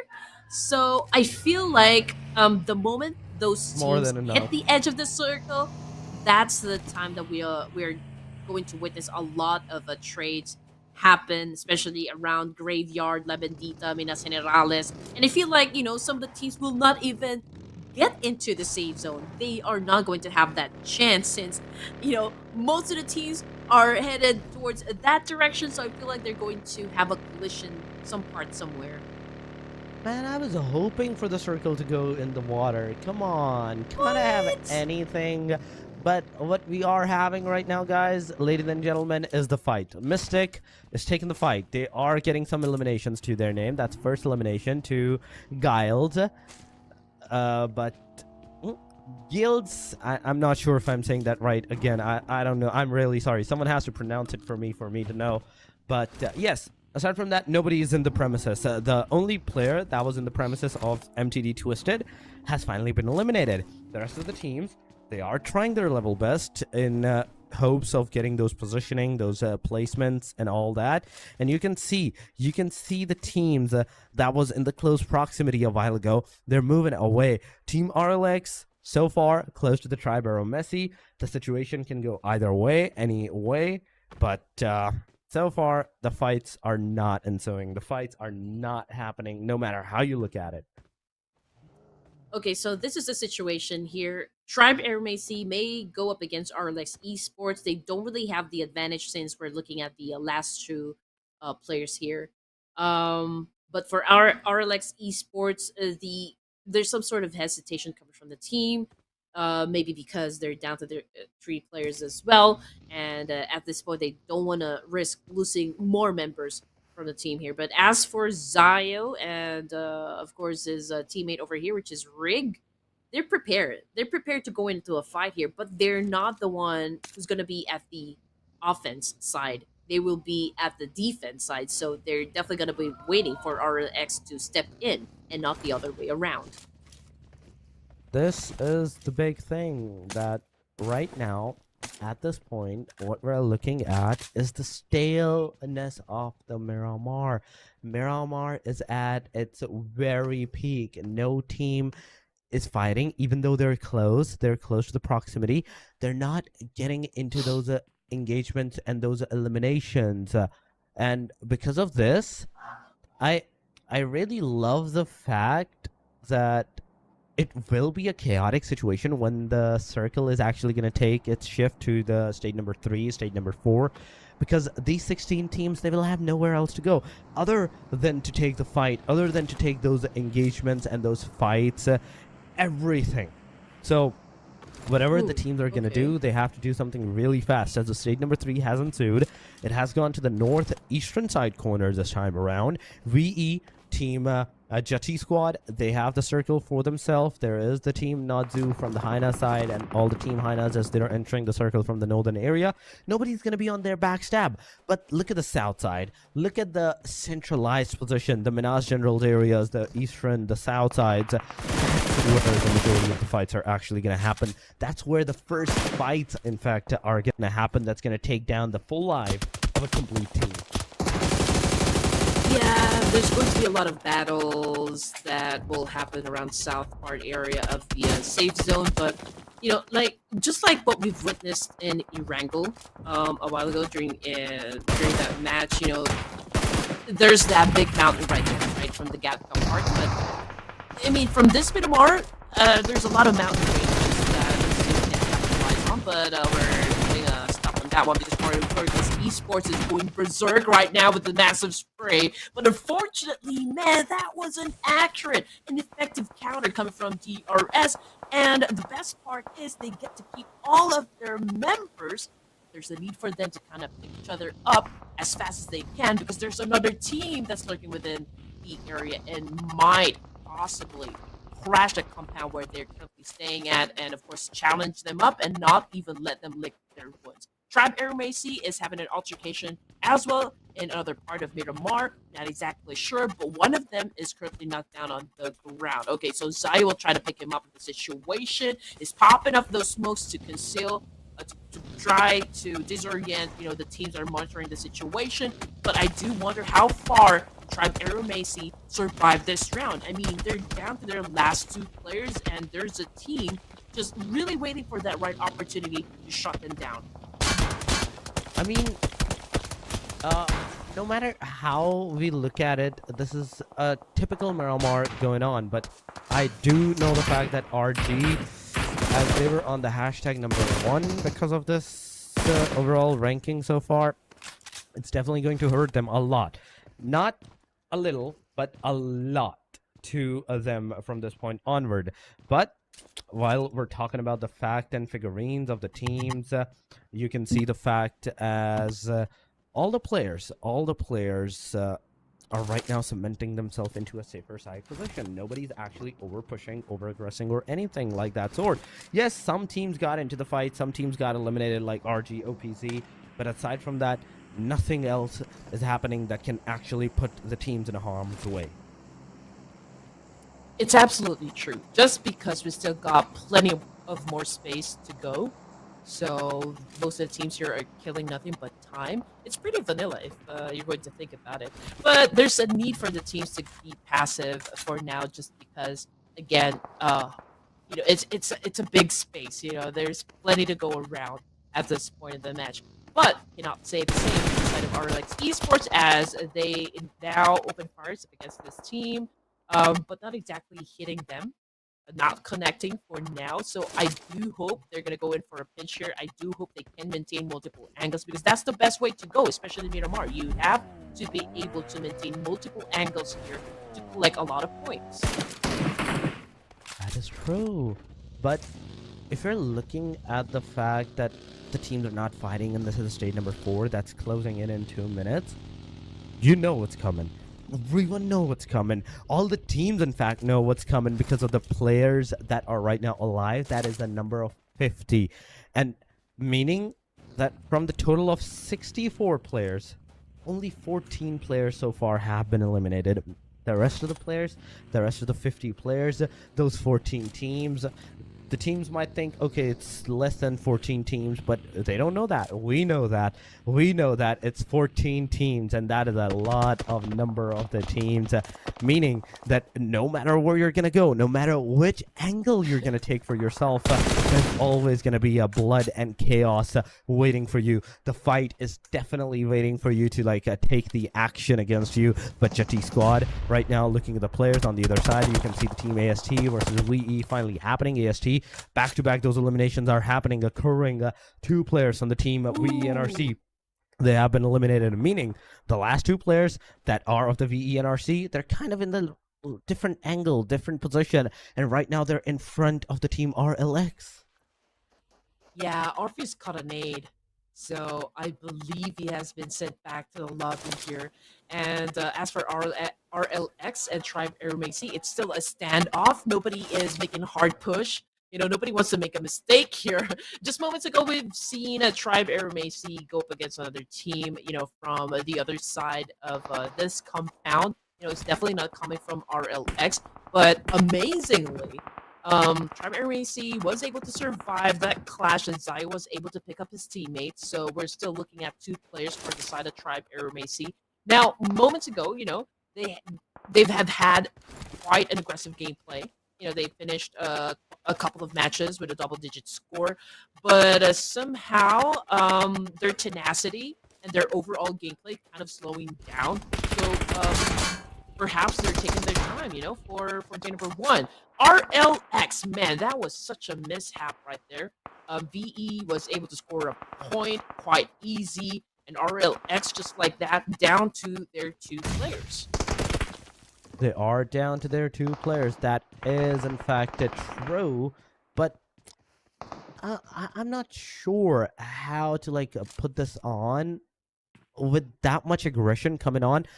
My brain's not braining at this point that how these teams are actually going to survive. Yeah, I know it's something that they have to think, but there's going to be a lot of bloodshed. There's going to be fights everywhere that's going to happen. The kill feed is going to go haywire. VETM7, they got finished off. Anish trying with the AKM4X, tap fire to get those eliminations done on the players, but no casualties are actually been given so far. Aside from that, if we're looking at the Royal Dragons, they are also close to the proximity of the 4 death machines. 4 death machines have a really decent location, against the Team Royal Dragons if and only if they know the location of the Royal Dragons, which they have been given out by the Royal Dragons themselves. There we go. Mystic, Caesar getting Zrox, JUTTI down, getting a confirmation on the guy, but there we go. What we were talking about, Royal Dragon, 4 death machines, the fight is finally happening. The shots are going around the premises. The damage is being dealt. But the main question still remains, who's going to survive, who's going to thrive out of this area and get into a safer side zone. You know, every time we mention 4 death machines, I feel like we're talking about a rock band. You know, like a metal rock band. But anyway, 4 death machines, previously they did great. You know, that was a kind of performance coming from 4 death machines. And now they continue to do so. I mean, we're at stage 5 of Miramar here, and we're still looking at 12 teams remaining. So I'm pretty sure the circle will be crowded eventually. And coming off the kill feed here, it's LD versus V this time. And oh my goodness, another team was taken out of the equation, which brings us down to just 11 teams remaining here for stage number 5 here in Miramar. And now there's another fight happening, another conflict that needs to be settled around the edge of the circle here at the Generales. Royal Dragon Esports continues to try to defend their current spot here, but for how long? That is the big question. As for RC, men, it's a lot of pressure coming from that side because they're still at the outskirts, right? It's going to be hard for them to step inside the safe zone just because there's a lot of teams who would like to score some points and who would like to do some sort of gatekeeping situation, which is, of course, perfect right now in this critical moment. This is the critical moment that we are all waiting for. Let me tell you that from this point onward, everyone, and I mean everyone, is going to take those fights. Everyone's going to go for those engagements and action on top of that. Royal Dragon Frag tried to take down the 4 death machines of player, but we're not able to. Oh my god. Not only that, the player manages to save his teammates. Will he be able to do that? This is the big question. RC32 on the other side, you can see him getting those eliminations on towards the players. 4 death machines. Aditya, so far, he's smoking the premises. He may want to go and loot the crates up. He's trying to maybe do that. I don't know, but he shouldn't. He shouldn't. The main question is that he shouldn't be doing that at this point. Royal Dragon Esports, Master Zerdy in the shack, waiting for the opportunity, or just the survival. 5 seconds before the circle closes in. Once again, the circle is going to take a hard shift for the players, and this is not the time for these teams to hold their premises. This is the time to take those fights, take those action against everyone from this point onward. Nadzu from the HAINA Esports take down one of the players from the team Mystic. Mystic has lost 2 of their more of 2 of their players, and down to the very last guy that they are. He might get rammed down by the car, but no, it is not a car rammed down. It is the S12K that's going to take his life, and it's over. MD Twisted 4, they're out of the match, and we are down to the top 10 teams. I mean, the circle is already small, but the fact of the matter is we're still looking at 10 teams remaining. So this is probably, or that make that 9. Okay, I spoke too soon. But yeah, I mean, this is probably one of the things that makes Miramar very exciting, is the fact that, you know, we don't have that much cover. It's an open space, and I guess, you know, it gets crucial for most of the teams here if they do not even have like a very good position to begin with, and that's when the action definitely will start to happen. Looking at the 9 teams remaining here, HAINA Esports bagging 7 elimination points. They are like by far have the strongest performance between the remaining teams here. I mean, AEROMACY, they do have 3, DRS, they have 4. But I feel like HAINA is in the right track here. But as for DRS, they are in the middle of the map, which is kind of hard just because, well, there's a lot of teams potentially looking at the same direction. So it could be hard also to maintain. But at the same time, DRS has the biggest chance to score a lot of points here. Oh my god, they do have the biggest chance of scoring the points, the most points at this point. But 24 players and 9 total teams, 23 minutes into the game. All the players are right now waiting for the right opportunity, right moment to like aggress upon these guys on these players. 4 death machines throwing grenades against HAINA. HAINA throwing grenades against 4 death machines. And it's going back and forth. It's going back and forth at this point. The situation might be a little bit on the harder side for some of the players, some of the teams. But what we can see so far is the fact that the players are surviving. The players are staying into a safer side for some reason, for one reason or another. And I don't know for how long this is going to go on, because Mafia Punk got finished off by PD Sama at this point. But PD Sama, I don't even know where he came from. The team does not even know where he came from. They were just there 1 second, and the next moment, they were gone. It was instantly gone from this point onward. But going right now, 23, 9 total teams. One thing to be for sure is the fact of how these players are going to go forward, how these players are going to try to do something good for themselves. This is the opportunity that the team has to seize. This is something that the team has to make sure that they seize it up no matter what they do. And no matter what they're doing, it is at any point they can be taken away. This opportunity for the chicken dinner, it can be taken away. So what I'm seeing is the top 9 at this point, and 25 minutes of Miramar. With 25 minutes and 9 total teams surviving, this is absolutely insane. This is actually a chaos that's ensuing. There we go. Another team got eliminated. We're in the top 8. HAINA Esports, they're still alive. And because of this match, they might be able to secure the number 1 position for themselves because of the eliminations that they have so far for themselves. Natsu is there. There's the SHREEPECH versus HAINA Esports. HAINA down to the very last guy. That is Natsu. Natsu, you need to do something from this point onward. You need to get something connected. You need to have a decent position. But Lodex Nexus, he's trying to get some connections done, and there we go. There we go. The player is down, the thing is done, and right with this, another team is gone. Another team, another player once again is gone. It is back-to-back those eliminations. We are down to the top 5, ladies and gentlemen. And with this top 5, something needs to be done by all these players. Because if they don't do anything from this point onward, oh my god, it's going to be a bad start. End for them. I feel like DRS is in the best spot here to accumulate a lot of points, to be honest. They're down right there in the middle. Smack down there in the middle. And everyone that they need to eliminate is right up in front of them. So the big question is, if there's another team that can get close enough to actually flush them out to where they're currently staying at. But at this point in the match, you're towards all DRS situation and play their cards right, to be patient, because again, everyone is headed towards the same direction where DRS is actually staying at. So I feel like if DRS could play their cards right, they already have the chicken in the bag here. I mean, we're talking about 40% right there for DRS of getting the winner chicken dinner. So I feel like all they need to do is just wait for their enemies to step in the line of sight. Oh, that is actually so true at this point.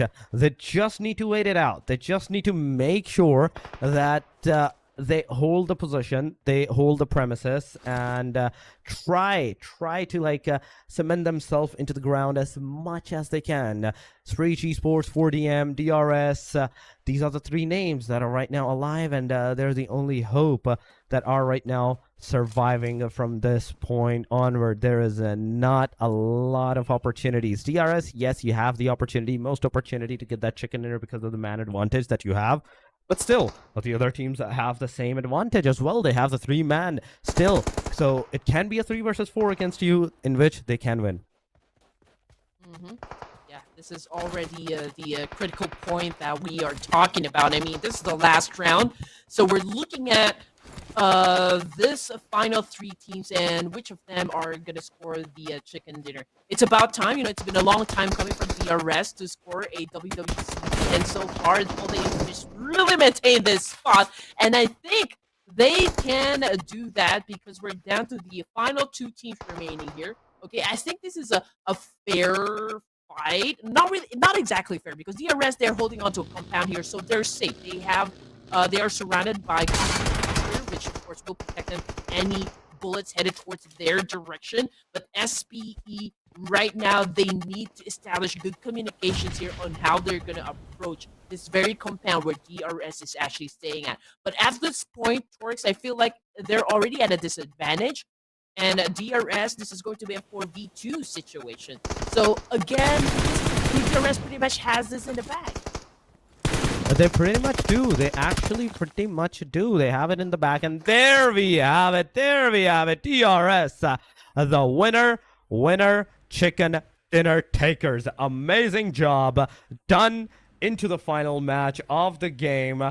And with this, they have a really amazing end to start of the game. They managed to secure at least a single chicken dinner for themselves at the very least at the on the day number 1.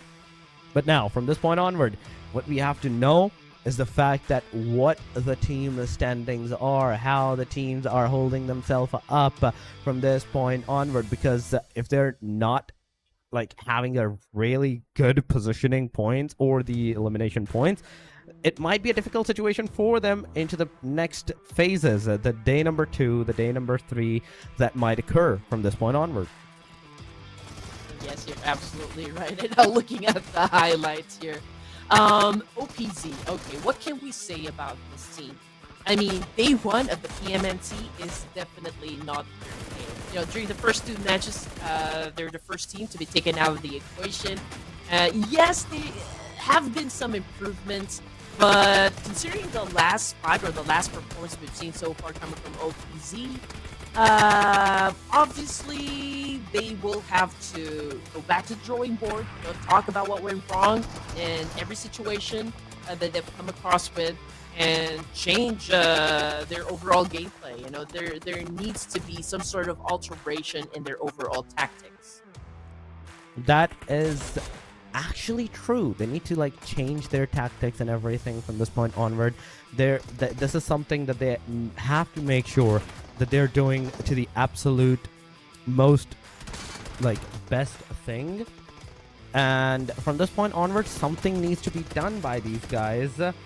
And the day 1 is over. The main concerning thing is that the day 1 is over for these teams. What they're gonna do from tomorrow onward is going to determine how they're gonna cement themselves into the overall ranking. But here we have DRS, QRYT, XMPL, Delta, Gyante, 4, 3, 3, 2 elimination. That's 12. Meaning that is 12 to 22. 22 total points in a single match. Exactly. Oh man, this was a killer performance coming from DRS. And speaking of killer, well, the MVP of the match is none other than Killer YTT. And just look at that.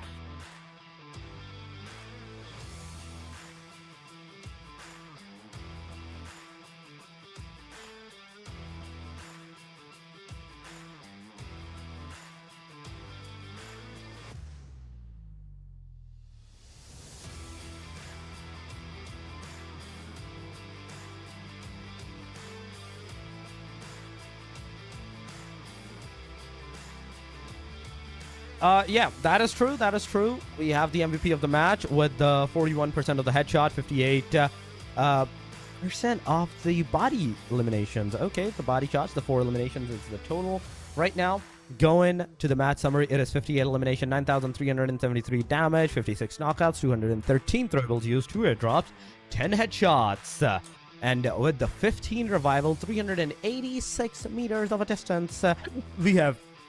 Oh my god, I choked on that for a second. 386 meters is a big distance in Miramar. But we have RGX Mamba 15 as our longest elimination distance player that did the longest elimination whatsoever. But yeah, this was a stat for the match summary. Going to the match ranking, it is DRS 22 points. Then we have Screech with 11 for Death Machines 10.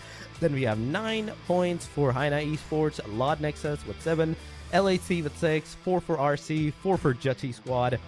And that is the end for the page number 1. Page number 1 starts from 22 points all the way down to the 4 points. The diversion is so much right here at this point.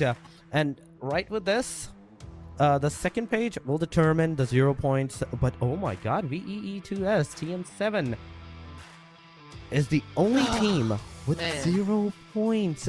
Queen, this is huge. Look at the points. Even in the final I mean, if I'm not mistaken, VE is also one of those teams who kind of had quite an explosive gameplay, at least during the first 2 matches as well. So don't exactly know what is happening, but the good thing about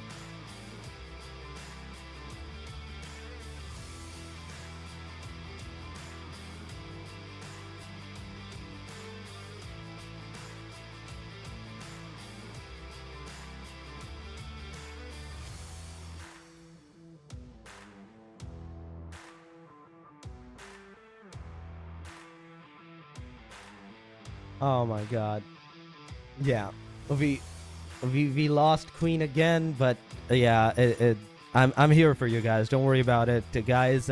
NEPX 46 points after the day number 1. An amazing end to an amazing start done by those guys.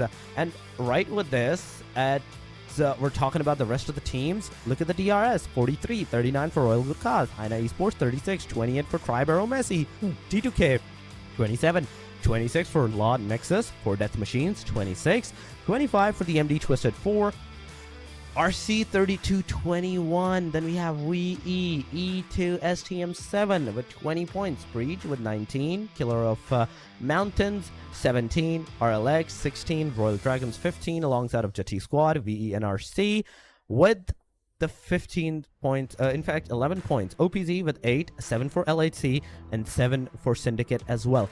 This was our overall ranking that actually occurred to us into the matches today, that happened today in today's matches. Going to the best performers, it is Mukesh, Domain, Theo, and Aditya as well. And Queen, if you're listening to me, if you're here, please say something, because the way these players have played, it's so amazing. Can you hear me now? Oh my goodness. I feel like I'm coming from the other side, Yes, you know? I can hear But you. I'm here for you. I got you. But yeah, top performers, I feel like this is going to be the same names that we are going to expect, you know, for the next days to come. I'm pretty amazed at the fact that we've seen quite a number of teams really perform great for day number 1. And just like what I was talking about a while ago, I don't know if you guys caught it, but yeah, I feel like I've been getting cut off, you know, I'm sorry for that one. But yeah, I do expect like those teams, especially down there at the bottom of the overall rankings, to have some sort of resurgence coming for day number 2 of the PMNC. Again, this is not just fun and games after all. This is more of a serious note. Mistakes, they don't have any place here in the official tournaments, right?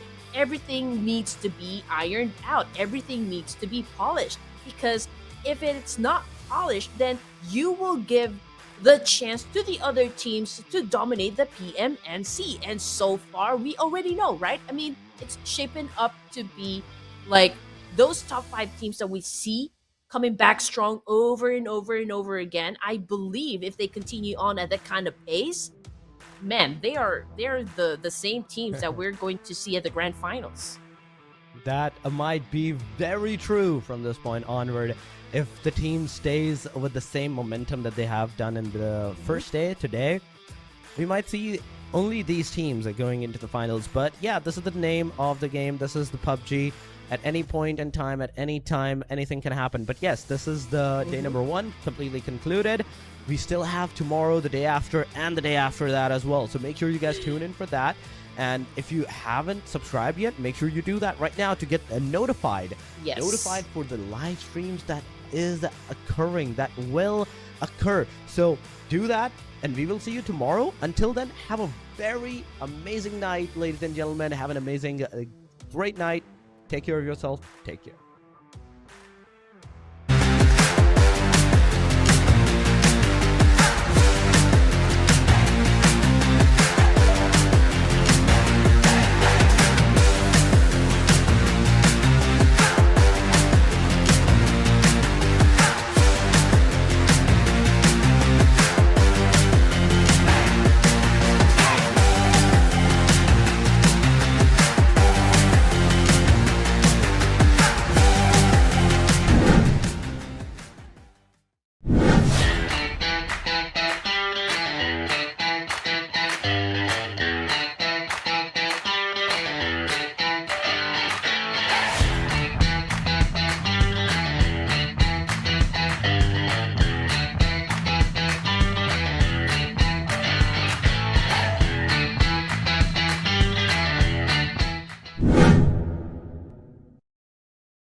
Let it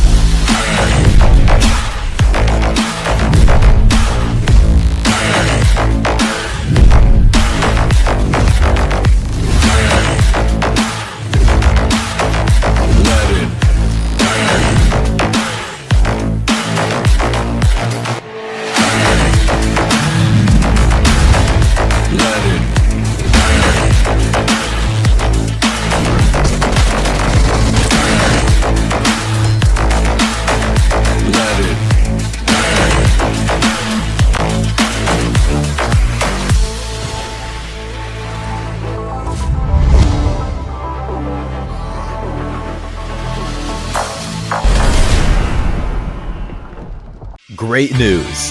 The Selection Lucky Spin has been completely reworked. Pick your own rewards. Enjoy massive discounts. Select total draw rewards. Increase your chances of drawing your desired items. Come take a look.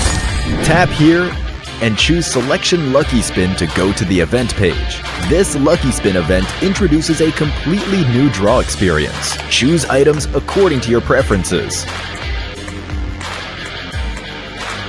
To form your own prize pool. After making your selection, you get a discounted 10 draw that's only valid during the event. The draw costs only 300 UC. Furthermore, first daily single draws during the event cost only 10 UC. It's a super sweet deal. As you continue drawing, you'll get total draw crates. Different quality total draw crates require drawing different amounts. Reach a certain number of draws to get the corresponding total draw crate. The higher the crate's quality, the more valuable its rewards. Get tons of material rewards with a single 10 draw. Most importantly, when opening crates, priority is given to items you don't already own, so you don't need to worry about getting something you've already drawn. Just have fun drawing rewards. It's super easy to get your desired items. Doesn't that sound amazing? What are you waiting for? Event period, April 18th, 2025 through May 15th, 2025. Join the Selection Lucky Spin event now. Rondo is here. Are you overwhelmed by all it has to offer? In this video, we'll be going over one of its unique features. Rondo is much larger compared to other maps, and it has features that other maps don't have. For example, in Erangel, throwing a frag grenade won't destroy the terrain.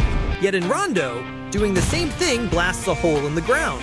Other than frag grenades, you can also destroy terrain with pickaxes and vehicle explosions. They each shape the terrain at different speeds. Frag grenades are the quickest. Just toss it and let it explode. Vehicle explosions are next, which also leave behind wreckage that provides cover. Pickaxes are slowest. It takes a lot of swings to dig a pit. All three methods let you create a temporary shelter to hide in, which gives you a greater chance at survival. When you're in trouble, you can rest at the cover you created. Note that in Rondo, only the ground can be terraformed. Buildings, water, and cement are indestructible. During combat, you can create a hiding space for yourself and wait for enemies to come close to catch them unawares. If you're in an open area with minimal cover, try using a smoke grenade first to obstruct your enemy's vision. Then create a temporary shelter in the ground with a frag grenade before attacking. With a vehicle, you can exit it and attack it from a distance.